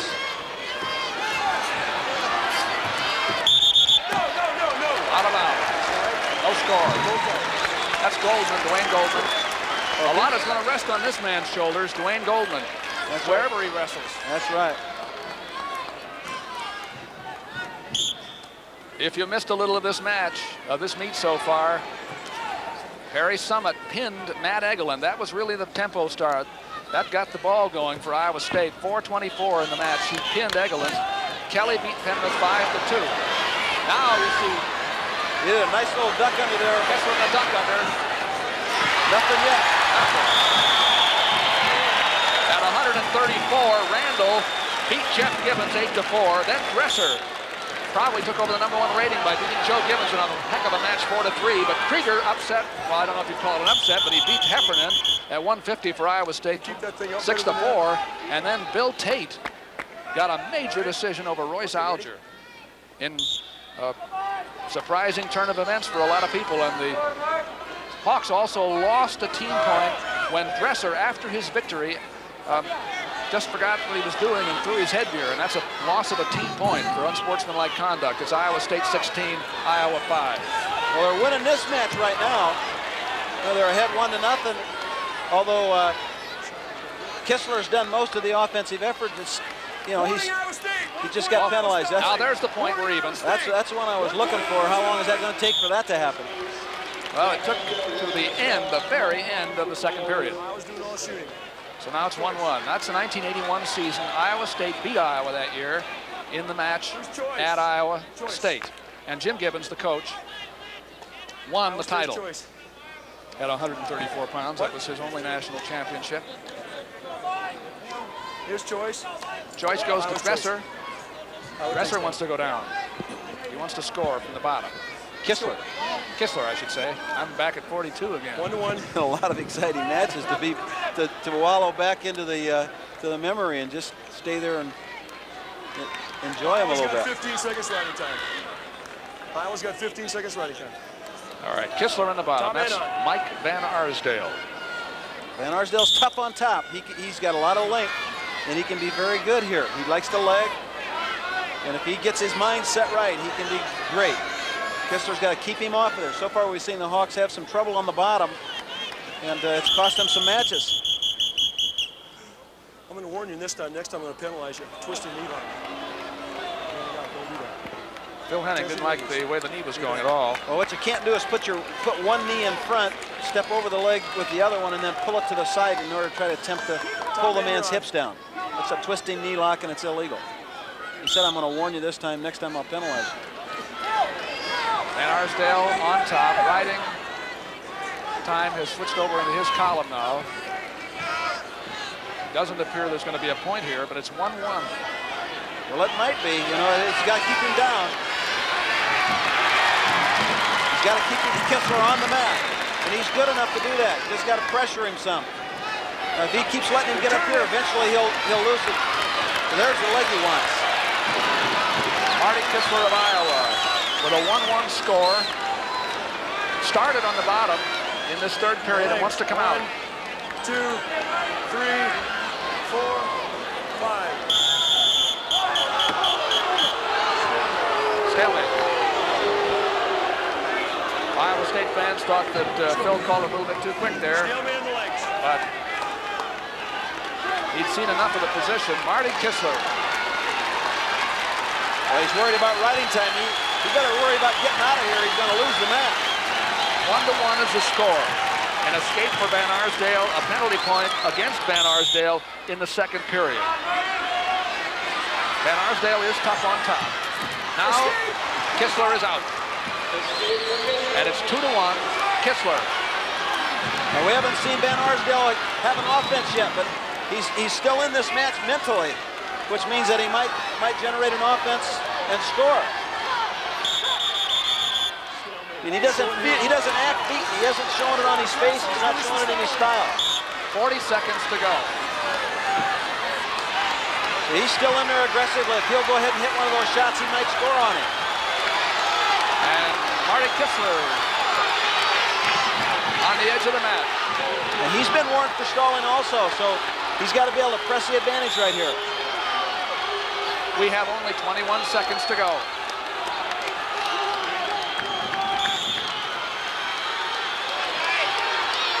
Now Kistler is where he wants to be. That's what he wants. Well, he's got to be able to stay down toward the foot. Don't get up where the hips can hurt him. Ben Argo's got to hit the move right here. He's got an opportunity. Can't wait for him. Got to throw that thing. And Kistler wins. Did he get him two? No. No riding time. It's a one-point match. Kistler 2, Van Arsdale 1. But if you're an Iowa State coach, you say, I can beat him at the Nationals, huh? That's right. The Hawks are wrestling tired in this match. Yeah, it is true. All right, 3 points now for Iowa. That brings them up closer and closer. 16-8. Iowa State still leads in this big meet at Hilton Coliseum. You're watching on Iowa Public Television. Kistler 2-1. We go to 177.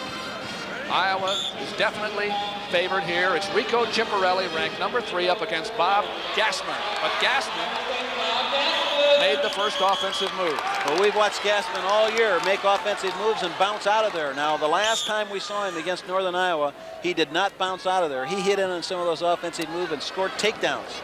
And if he'll do that against Ciparelli, he can score. He's an excellent talent. It's just that Ciparelli is so dangerous, you kind of get afraid of going on in there, because he's another one of those guys, like I was telling Krieger and Randall, his hips can hurt you so much. Yeah, you get a tiger by the tail. Yeah, he's got great balance, good hip control, and he counters. In fact, he was a 3-time Pennsylvania champion with counter wrestling. That's Goldman. Goldman is up as if he's going to go at 190 pounds. We'll see. It's 8 points for Iowa State so far, 16-8. Now, if Iowa won 3 straight decisions, they would win by 1 point, 17-16. They don't dare lose it. They're in a battle to keep that streak alive, let me tell you. Stalemate. They don't dare lose it because it could be very interesting things. Iowa State has the number 5 ranked heavyweight in John Heropoulos. Gassman gets it on the leg. He's been here before now. With Ciparelli, you just got to be careful when you try to take him down. Look at that balance. Look at that. Oh, he's so dangerous. Ciparelli, the takedown. Watch a knee over here. He's a good cradler from the top. He's a pinner. And if Iowa ever needed a pin, it would be in this match, that's for sure. Or in the next one. Don't know who's going to be up yet. I don't see who's warming up for Iowa State. Gassman had made in fact all the offensive moves. That's right. He's gotten in beautifully. But Ciparelli is so dangerous. Well, this isn't helping him much right here. You know, it's just Gassman's down there. Ciparelli's kind of putting pressure on him on top, but there's no points scored. Time's going away. If Iowa wants to win the meet, they got to have big wins out of these next 2 weights because they're in trouble at heavyweight. It's improvement, top. Yes, if you just joined us, you heard CP say that. It's a fact. This meet is not decided. Stalemate. Iowa has won 36 straight. There's Eric Volker. There is Steve Metzger. They're both getting ready. They both weighed in. They both weighed 190 pounds today. That's illegal. Well, he's down. Let's go. Well, I would anticipate that Iowa State would like Gassman not to get turned. You know, they don't need that 8, 10, 12-point win going against them. And, of course, that's what Ciparelli's going to be trying to do, is to turn him. So when that happens, sometimes you get a little careless, and Gassman is a very good wrestler. He's capable of scoring. He just has to look for his openings and wrestle to win rather than, you know, not to get turned. Right. Right now he's just blocking out and keeping himself from getting turned over. Stalemate on the legs. 16-8, Iowa State over Iowa. The Iowa State victories: Krieger, decision; Kelly, decision; Tate, a major decision; Summit, a pin. Iowa has had decisions from Randall, Dresser, and Kistler. Top man, you're on. This is what is generally considered the meat of the Iowa lineup, the really tough guys, or where their dominance against the Iowa State opponent might come. Well, they thought they might dominate the last one. They had to fight for their life in order to win it. So, you never know. It's so far gone a long way. He's not doing what he wants to do, I'm sure. Chipperelli from Iowa is not getting him over, and that's what he thinks he should be doing. Do you imagine that never mind what happens here, that there's going to be a lesson in this for somebody in the Iowa wrestling room next week? I would imagine there's going to be a little discussion going on. It's going to be a tough week for both these teams as they get ready for competition. The qualifying meets are their conference championships. There's the end of the first period, 2-0 Chipperelli. Iowa's choice. Chipperelli gets his choice. He defers. Your choice. Gassman goes down. Iowa State chooses down. Okay, Bombing is set. 16-8. Cyclones over the Hawks. I don't think we've seen the last amazing incident yet today. Let's go. The crowd isn't in it yet. They haven't been since early in the Van Arsdale match, and it can make a difference. Well, this is a real tough spot right here. He's got the inside scissor on the leg. What he's got to be able to do is free his arm. The man on top, Chipperelli, has that arm tied up. If he got that arm free, he would have been able to post Iowa, you got to be able to score those legs or they start stalling on it. Let's go. Heard the referee say, you're going to have to do something with the legs, or I'm going to start calling stalling on you. So that meant he'll take Chipperelli. If he does that, he'll take Chipperelli out of his offense.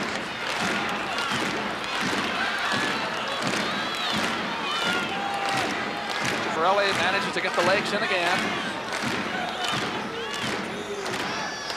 He's piling up riding time, a lot of it. He leads 2-0, and he has almost 2.5 minutes worth of riding time. Improve. But he really hasn't scored on top, except for that riding time. Warning, top man, he is blanket riding. Warning. All right, a warning. There's a warning. There's Harold Nichols, who has to be pleased with the way his old charges are working. Top man, you're on. Well, I'm sure he's excited about this. Who isn't? Oh, yeah. Whichever team you're for, man, it's just good wrestling. This is a lot of people are going to wish they were here. I'll tell you, 16-8. Iowa State leads, and Chipperelli turns Gassman loose. With a lot of riding time, he assumes he's going to have to score from the feet. Yes, well, that stalling call against Chipperelli from Iowa for blanket riding on top is going to really change the outcome of how this match might go. Just this one. But that's where he wants to be. And it takes a little bit of time to work the offense. Not that it's wrong. It's just that he's got to be able to score from this. We saw this one other time now. Gassman's there. There went a knee. Yep. And we've seen really things happen in injuries. And I'm afraid that this may be one of them. You hate to see it. Well, we've seen a lot of guys in those spots. Well, you remember in 1981 when Randy Lewis dislocated his elbow in this meet in a match with Jim Gibbons. And in this case, again, Gassman was in on the leg, and Chipperelli countered it. See, he's in here deep. Now Chipperelli steps in behind, holds it with his foot, blocks in behind and cups it right there. You know, as soon as he hit it in behind the elbow, it started to pull it. Now he's starting to come up the other way, and you can see that his knee is kind of blocking so that the man's leg can't bend around it. There's nowhere for that knee to go. Now the question for Iowa State absolutely is, how seriously is this knee hurt? Well, I'll tell you, with the Big Eights coming up, right now you have to look at, is the dual meet more important than the Big Eights, or is there ligament damage done to that thing? You know, that lateral collateral can go awful easy in those spots. I'm sure they're going to see how loose it is. I'm not going to get the takedown because the scream took place halfway down. So. No takedown, by the way. Well, I don't know. That was not illegal because it came from up here, and it was just, he could have straightened his leg out to prevent it. You hear Phil Henning talking to Chipperelli about the move. There's the address to write to if you'd like to have, if you would like to make a comment or a criticism about our broadcast. College Wrestling, Iowa Public Television, box 1758, Des Moines, Iowa, 50306. Gassman is on his feet, and he's going to go. And that gets the crowd in it again. Yes. Coaches, let's listen to this. Before the control was initiated. Okay, ready? It's 2-1. Ciparelli leads. Gassman's been there. Here he is again. This time he goes up high. He changed off to a tight waist. Again, Ciparelli is like a cobra up there waiting to strike because he's so dangerous as a counter wrestler. Well, Gassman can go ahead and use that offense. He's been good at it. You know, he attacks the legs. He just wants to keep his attack a little lower, I'm sure. You don't want to get up around Ciparelli's waist. Get up higher than that, gives you trouble. And again, his knee hurt. But 2 points to take down to Ciparelli.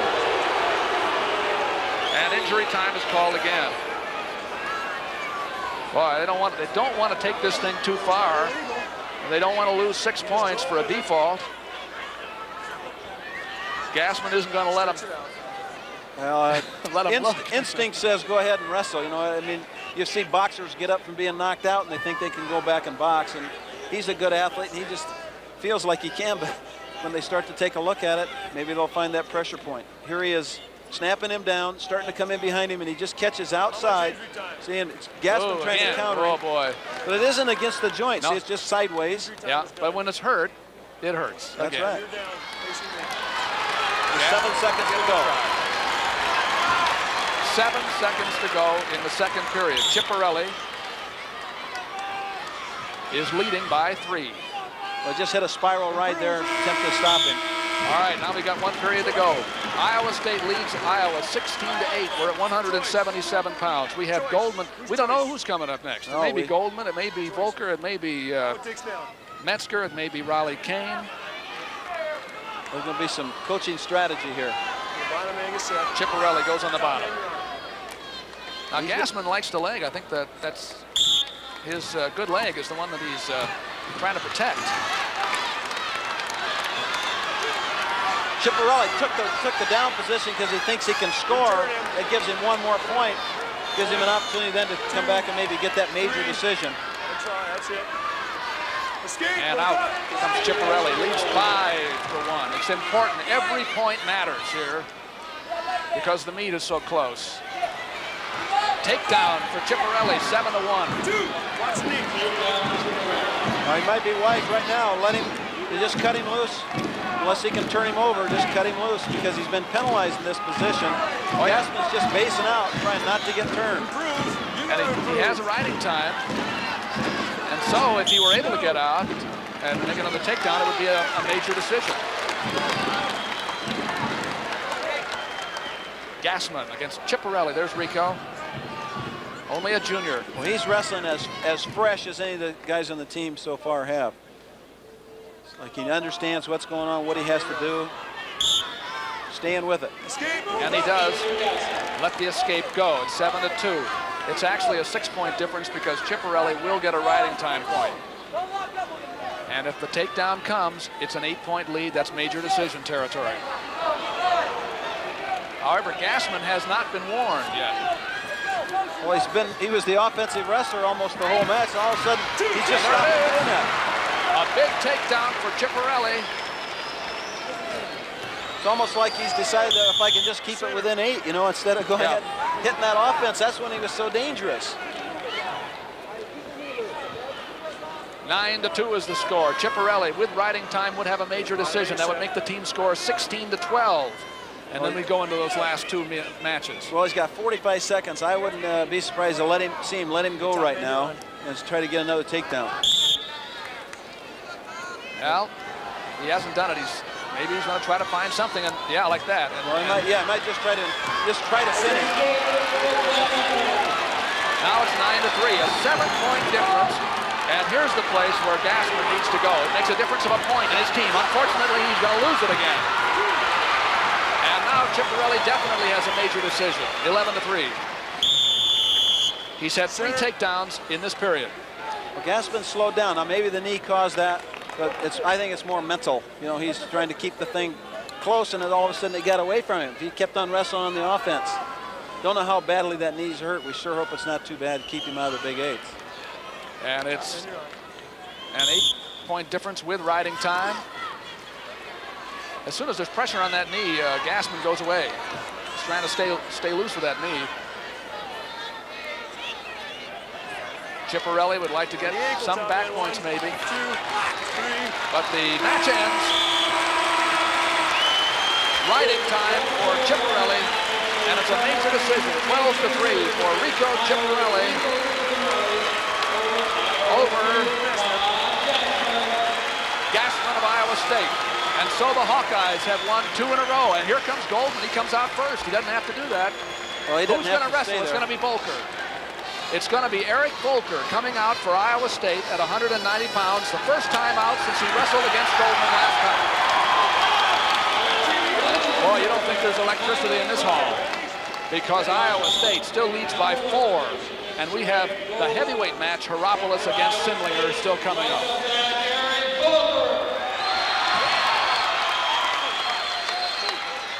A freshman against a senior. And Volker. Well, Volker didn't win 18 matches in a row because he's just an ordinary freshman.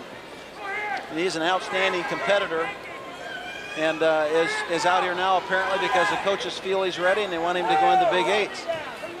Well, they want to avoid a big, a major switch in points here. Actually, Iowa State has to win one of these matches, and that's it. Yes, right. That's it. Doesn't make any difference what happens in this one. Even a pin, even a technical fall for Iowa. Iowa State has to win one match. That's heavy. One of these two. Well, I think what Volker's going to do is try to stay low. You know, keep a low-level attack on Goldman. And if Goldman wrestles his normal style, what we've always watched him do, he's going to try to keep his center of gravity and his hips low also, and keep Goldman from going in underneath him. The first time these two men met in Iowa City, Goldman won 10-4. And he also, he really put it to Volker on top. And that's how he fractured that ankle, right? Yeah, there was a stress fracture in there. This time Goldman can't, you see him coming in with that wild double leg, beautiful shot. But caught him a little off balance right there. He was going one way and he came back and just had the arm trap. Almost caught him on his back. Goldman, such an outstanding wrestler. He's finished 3 years in a row as runner-up in the Nationals after winning Big Ten titles. He is undefeated at 26-0. And he wants a pin if he can get it, or a technical fall, some kind of score. Well, he's got so much pressure on the arm, he can't use it. So he's trying to let up the pressure and let it go. Now he's let it go, slide off to the near wrist. And of course, if Volker keeps his hips down flat, nothing he can do with it. Goldman in the leg in. This is where he had him last time. Flipped up high like that. You have to block an arm out on one side and use the hip to roll a guy over it. See him trying to block the arm there. Well, it's been a thriller. There's Hierapolis talking to his coach, Eddie Bannock, who was on the Iowa team the last time Iowa State beat Iowa in 1981. Eric Volker, a freshman, went to Dallas Center, Dallas County Grimes. Dallas Center High School, actually. Yes. I guess it's hard for me to know. I can't remember sometimes what's the name of the town and what's the name of the school from week to week. And Dwayne Goldman comes from Colorado Springs. Well, he's knocked him down here a couple of times, but he hasn't been effective at turning him over. So, you know, as long as the action goes the way it is right now, this plays right into Iowa State's hands. You know, time slides by. The man doesn't get turned over, so they don't have a big score going against them.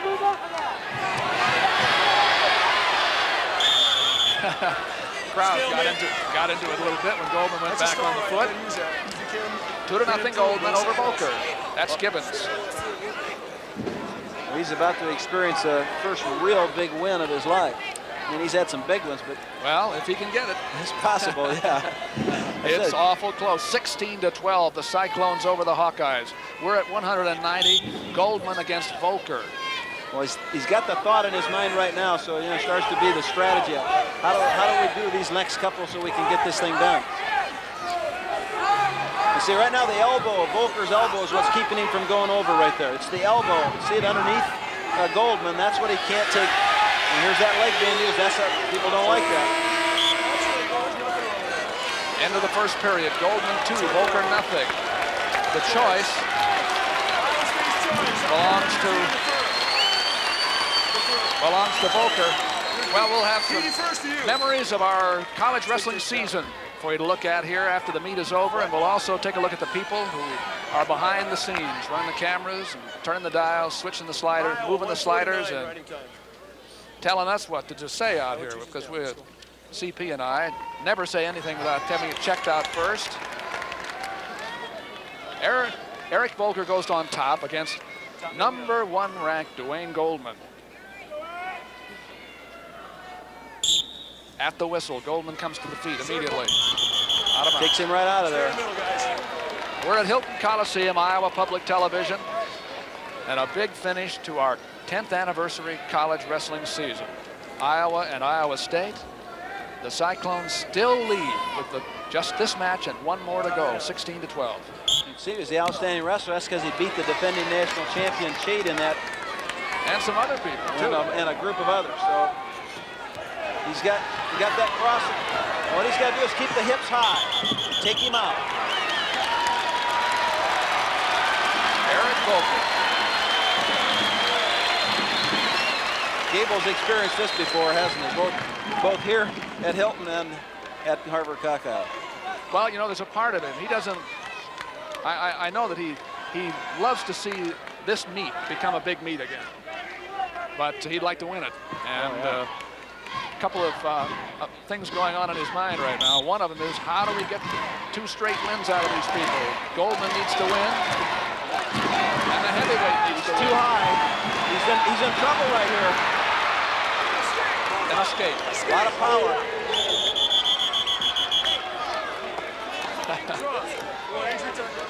Volker's a little upset with himself after that one. Let's take a look. He gets caught right here with the head, and he's too high. Now, right now, he's in a position where he could get reversed and pinned, but just power horsed him right on through there. And I think a little speed on the camera. Okay, 3-0 Goldman over Volker.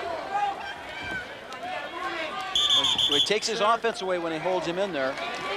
Volker takes away Goldman's offense. Look at that score. Iowa has to win both matches. Iowa has to win both of them. Goldman comes in for another nice takedown. I'd anticipate he'd just keep doing that. Instead of trying to turn him over right now, that he just start to intentionally release him. Well, you know, when you look at it, it just matters, as we say. Iowa has to win 2 matches. No matter what, no matter how you go about it, they have to win both of them. That's right. And Iowa State has to win 1. Well, I would anticipate he's just going to try to take Volker down and let him up. He's not doing anything on top of him. Volker can hold him in here. That's what he's trying to do now, is just hold him in that tight position. 5-1. Got him extended. Got him extended. And Goldman spins around and scores, makes it 7-1.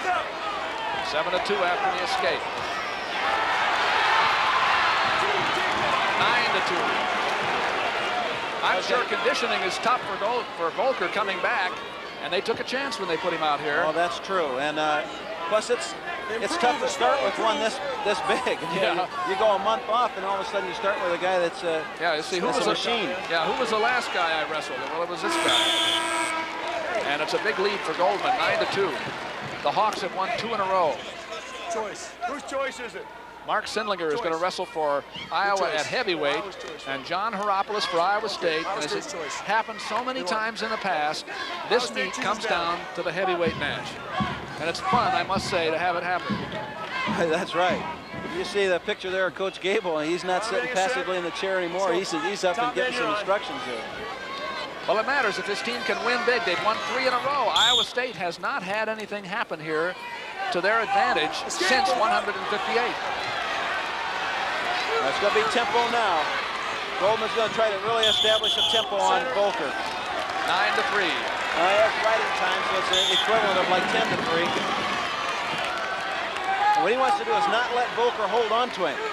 Now, don't get in these positions where Volker can hold him and tie up to him. Goldman, one of the most experienced, one of the best wrestlers that Iowa has and has had. Stalling this man. He's also one of the best trainers. A warning against Volker. Jim Gibbons is a little discouraged about that, and he calls the referee over. Now he's going to have to watch what he says. Eric took the shot to get him there in the first place. No, this is over a period of time. He's been tying, he's holding on, tying up. He's been backing off. He takes a shot every once in a while, but this has been over a period of time, and then he just backed off there. I understand what you're saying, but it's been for a period of time. That's Sindlinger, Mark Sindlinger, starting center on the Iowa football team. Ready? He's back out. Three-time state champion. He'll be coming up at heavyweight, and he and Heropoulos are going to decide this meet. That's the truth. Well, right now he's got to be able to get past that arm to be able to score. And it's interesting now that Iowa doesn't have Heyman in the lineup, didn't come over with him. There's some communication problem there between the coach and his heavyweight. So they're bringing Sindlinger in. Well, Sindlinger is much bigger than Heropoulos. Heropoulos has had good luck with some bigger heavyweights this year, and it probably depends on what kind of wrestling condition Sindlinger's in. Right, well, that's the truth. Right now we're seeing that basically Volker from Iowa State is doing just what he wanted to do, and that's he's being able to keep Goldman from scoring. He's holding him in. 9-3. Well, of course, we'd like to make it a 3-point decision because then a draw at heavyweight would win for Iowa State. That's right.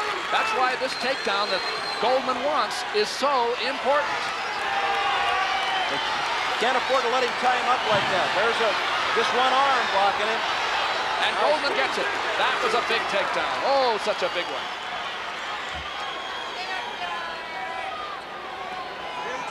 Still, the two big things I said to you at the time was when we had the headgear thrown off after the match and Iowa won the dresser, and then when they got this major decision at 158, those 2 team points loom large now. Well, it's going to be exactly tied right now. It is 16 all going to heavyweight. A major decision for Goldman against Eric Volker. I think Iowa State would have preferred not to have Volker out there, but he wanted to go, and he did go. It's 11-3, 12-3 with riding time for Goldman. That's the 3rd straight win for the Hawks. They have now pulled for the first time even with Iowa State, and it's all up to the heavyweights. And the crowd at Hilton Coliseum is on its feet. About 9,000 people here. Here comes John Heropoulos for Iowa State, ranked number 5. Sindlinger is a crackerjack wrestler, and he's a lot bigger than Heropoulos. So he doesn't look a lot bigger, and I'm sure he isn't in shape to wrestle the same kind of match that Heropoulos can wrestle. He's a 3-time state champion with a wealth of experience, but in high school, not in college. And there's a lot of difference between training for football and training for wrestling.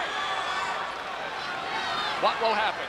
Sindlinger coming around, but Heropoulos fought him off.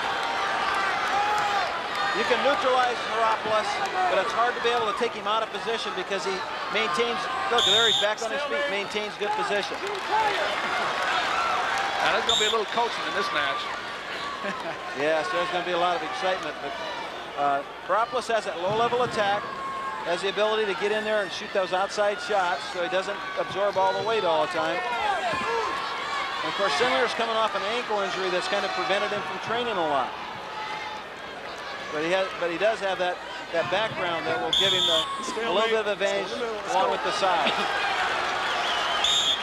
It's Iowa State's Heropoulos against Iowa's Sindlinger at heavyweight to decide. Yes, if you just joined us, it decides the Iowa State meet. Heropoulos in on a single leg. Against a lot of power, he gets the takedown.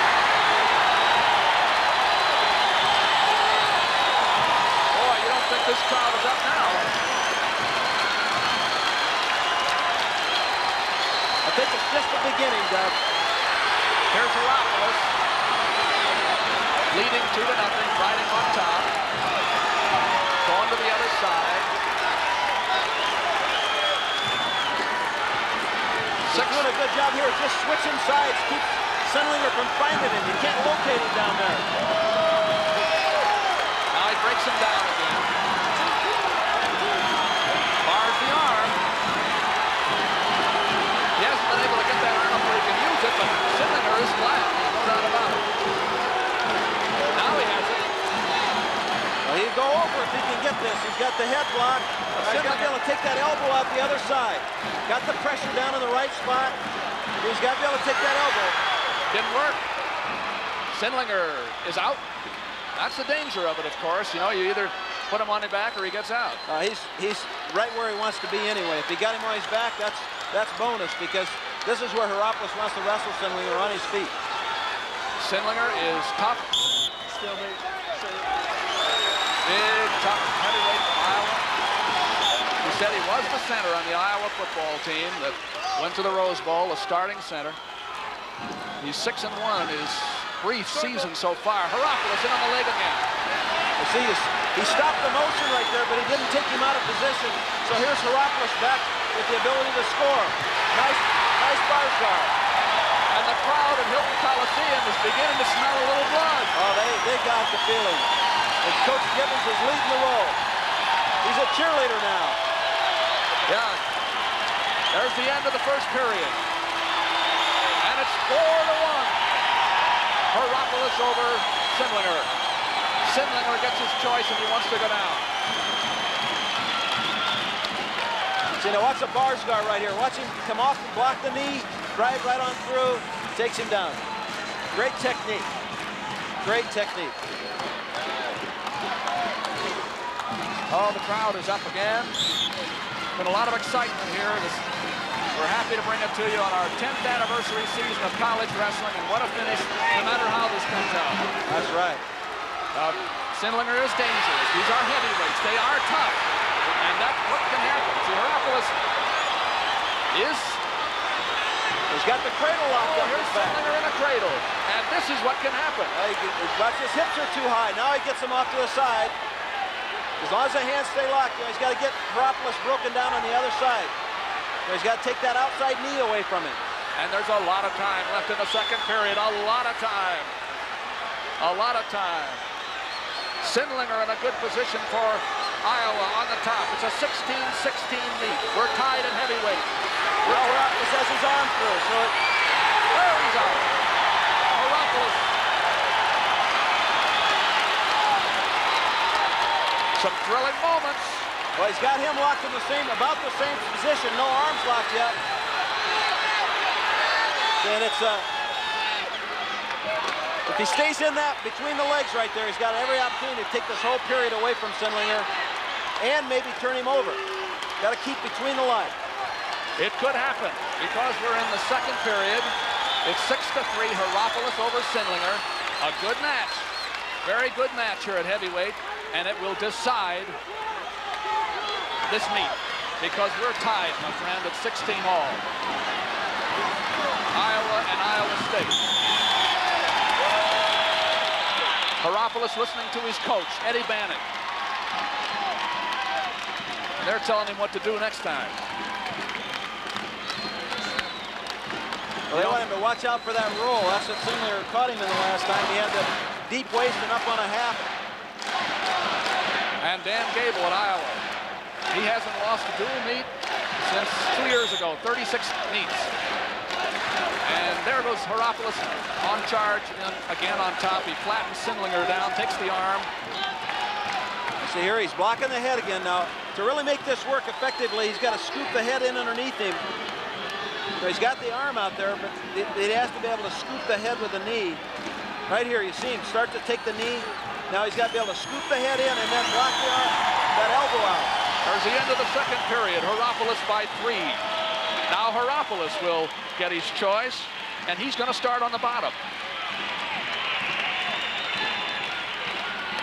He's going to start on the bottom. Let's see what Sendlinger can do.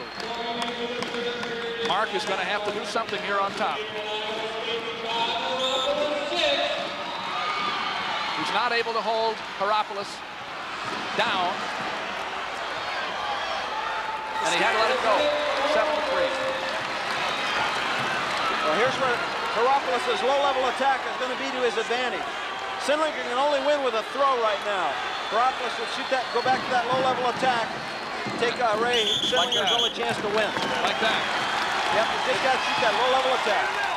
Iowa and Iowa State. I know some people from Sports Illustrated are here this week, and they saw a thriller. I suppose they're taking a chance coming out and watching a wrestling meet, you know, for Sports Illustrated. Head and arm control on top, that front headlock by Sindlinger. That's just keeping him from getting taken down. It's not generating an offense. Heropoulos can do this all day, and it's just to his advantage. Just take the low-level attack. That's what he does best. There it is again. Uh-oh. Sindlinger got a little bit of a good position there. Or what John Heropoulos does so well for Iowa State is he does not lose position when he hits the outside attack. That's what makes him dangerous there. A minute and 2 seconds to go. 7-3. Heropoulos leads. Let's set it up again. It's 16 all. Iowa State 16. Iowa 16. Number 1 team against the number 2 at Hilton Coliseum. The rematch of these two state powers. And it's Heropoulos at heavyweight against Sindlinger. Don't go away after the meet. We'll tell you how it happened, and we'll show you a lot of what else is going on. Heropoulos made the shot. Sindlinger needs a throw. He needs a pin. I don't think he's going to get it. We're not going to be able to talk this last 30 seconds anyway, Doug. Listen to this crowd.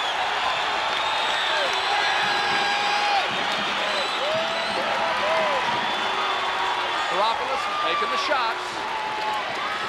He's got good position.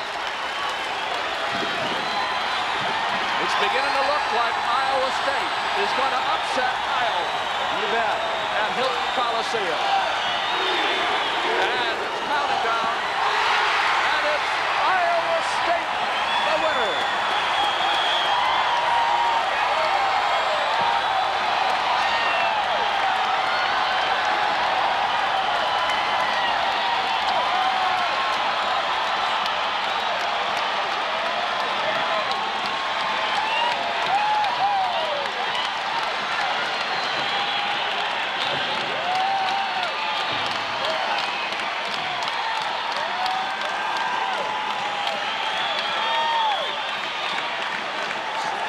They got the Iowa State coach Jim Gibbons up on his, and all the Iowa State coaches are getting a ride.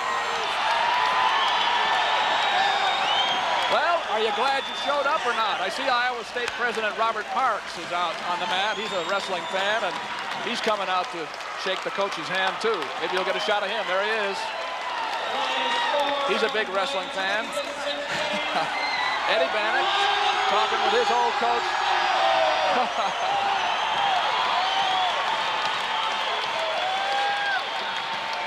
The only sad thing for Iowa State is the possible condition of Gassman's knee. That's right. And I'm looking for him. He's limping around, and we're hoping that his injury against Chipperelli is not serious. Well, we're going to try to get Jim Gibbons out here in just a minute. See if CP can line up the boss here of this young Iowa State team that just upset the Iowa Hawkeyes 19-16. If you just tuned in, you have to get Jim down off the ceiling first. Well, let's see. Here's how it happened. The 118-pound match went to Perry Summit, a fall. He pinned Matt Eglin. That really started it all out for Iowa State. And Kelly made it 9-0 with a 5-2 win over Penrith. We may cut away here for anytime we get this interview lined up. There is Gibbons. He's shaking hands with and getting a big hug from Dave Cox. Let's see what he looked at the end of the match, end of the meet. Gibbons. That's what he used to do when he won the championships. And up under the shoulders he goes of his brother Joe and Mike Van Arsdale of the victorious Cyclone team. Well, we'll finish up what the rundown was on that on the matches tonight after we talk with Jim Gibbons. Chuck? Coach Gibbons, biggest win, first time. What's your view? Well, I think it's a good thing for college wrestling. I really do. I think our guys at the beginning of the season, we told them that if they went out there and wrestled as hard as they could, they do something great for college wrestling, and they've just done that right now. They sure did. And you had a great crowd here today. Really got with it. Oh, they did. They were fantastic. The students really got behind us, and these people back here, the general public, and it was just a fantastic experience. Yeah, and I know that you were kind of a cheerleader there near the end. Really got them going, too. Well, I find myself in that position. Sometimes you're pretty helpless. You know that feeling. Yes, I do. Well, your kids really did an outstanding job today. Yeah, they did. They went out there and wrestled their hearts out, and we told you to give you a better match, and goddamn, we won it. Well, I tell you, I really have a lot of admiration for you being able to get the coaching staff together and get the squad going. A new spirit at Iowa State. Really proud of you. I've got the best assistant coaches in the country, let me tell you that right now. And we got a great group of kids. We've expanded our nucleus like we talked about early in the season, and it's been a fantastic experience. Well, good luck to you next week in the Big Eights and then go on to the national tournament. We're definitely looking forward to it. This will be a good confidence builder for us. We know Iowa will be back. They got a great program, and Dan Gable's a fantastic coach. Well, good luck to you, Coach. Thanks a lot for the interview. Jim Gibbons, the victorious coach of the Iowa State Cyclones, 19-16. Before we get out of here, I'll run down what happened tonight. But we've come to the end of our 10th anniversary season of college wrestling on Iowa Public Television. We hope you've enjoyed our coverage, and will remember us with your support this March when Festival 86 rolls around. And now, as it's our custom, Iowa Public Television Sports would like to share our impressions of college wrestling 1986 with you right now.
And that videotape piece was produced by Clay Smith of our staff.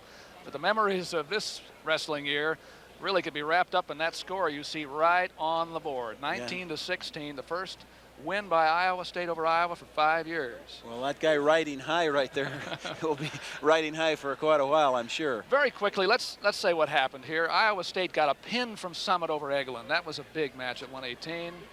Kelly beat Penrith. We kind of saw that coming, though, you know. Yeah. Kelly beat Penrith, and also other decisions were scored by Iowa State's Krieger. He beat #1 ranked Jim Heffernan. Bill Tate, a big match, major decision over Alger. Who would have thought? I think Tate did, and that was he wrestled like it, didn't he? And Hierapolis at heavyweight, when it was tied 16-all, got the win that he had to win. Now, Iowa had some big wins, too. Randall beat Gibbons. Dresser beat Joe Gibbons. There was a loss of a #1 man. Big match for him coming out, especially off that last loss. Now he's probably riding high himself. And the Hawks won 3 in a row through the middle, and it didn't stop until you got to heavyweight. Kistler 2-1 over Van Arsdale. Chipperelli beat Gassman on a major decision, and Goldman beat Volker, who was back, on a major decision too. I think they gave away a little bit too much right there in the beginning. That first match was critical, and it turned out to come back to haunt them. Oh, yeah. Well, anyway, it's a lot of fun. You know, those are the kinds of things that we think makes wrestling a lot of fun. And Chuck Patton here, there's a place you can write if you'd like to say something about our coverage, criticism, or a comment. College Wrestling, that's box 1758 in Des Moines, zip code 50306. Now, we also want to talk about CP here, because this man, Chuck Patton, you and I, coach for so many years, has been coming back from Washington, near Seattle, at Everett, Washington, to do these meets with us, and you're not probably going to be here this next year, and I don't know what we're going to do. Well, I need to take a little bit of time and raise my daughter. I have a 16-year-old out there with me, and I leave her all the time, so. Well, you're great to have around, CP. It's been a lot of fun being here, and I certainly have appreciated it, and I hope that the fans have enjoyed the analysis attempt that I made to try to explain wrestling and make it so that they know what the guys are trying to do. Yeah, well, it doesn't come any better. There's no doubt about it.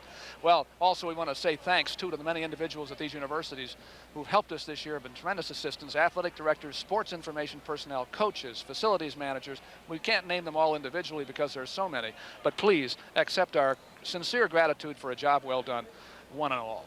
Now, we're going to roll up these closing credits here in just a minute, and we will give you a chance to see some of the people behind the scenes.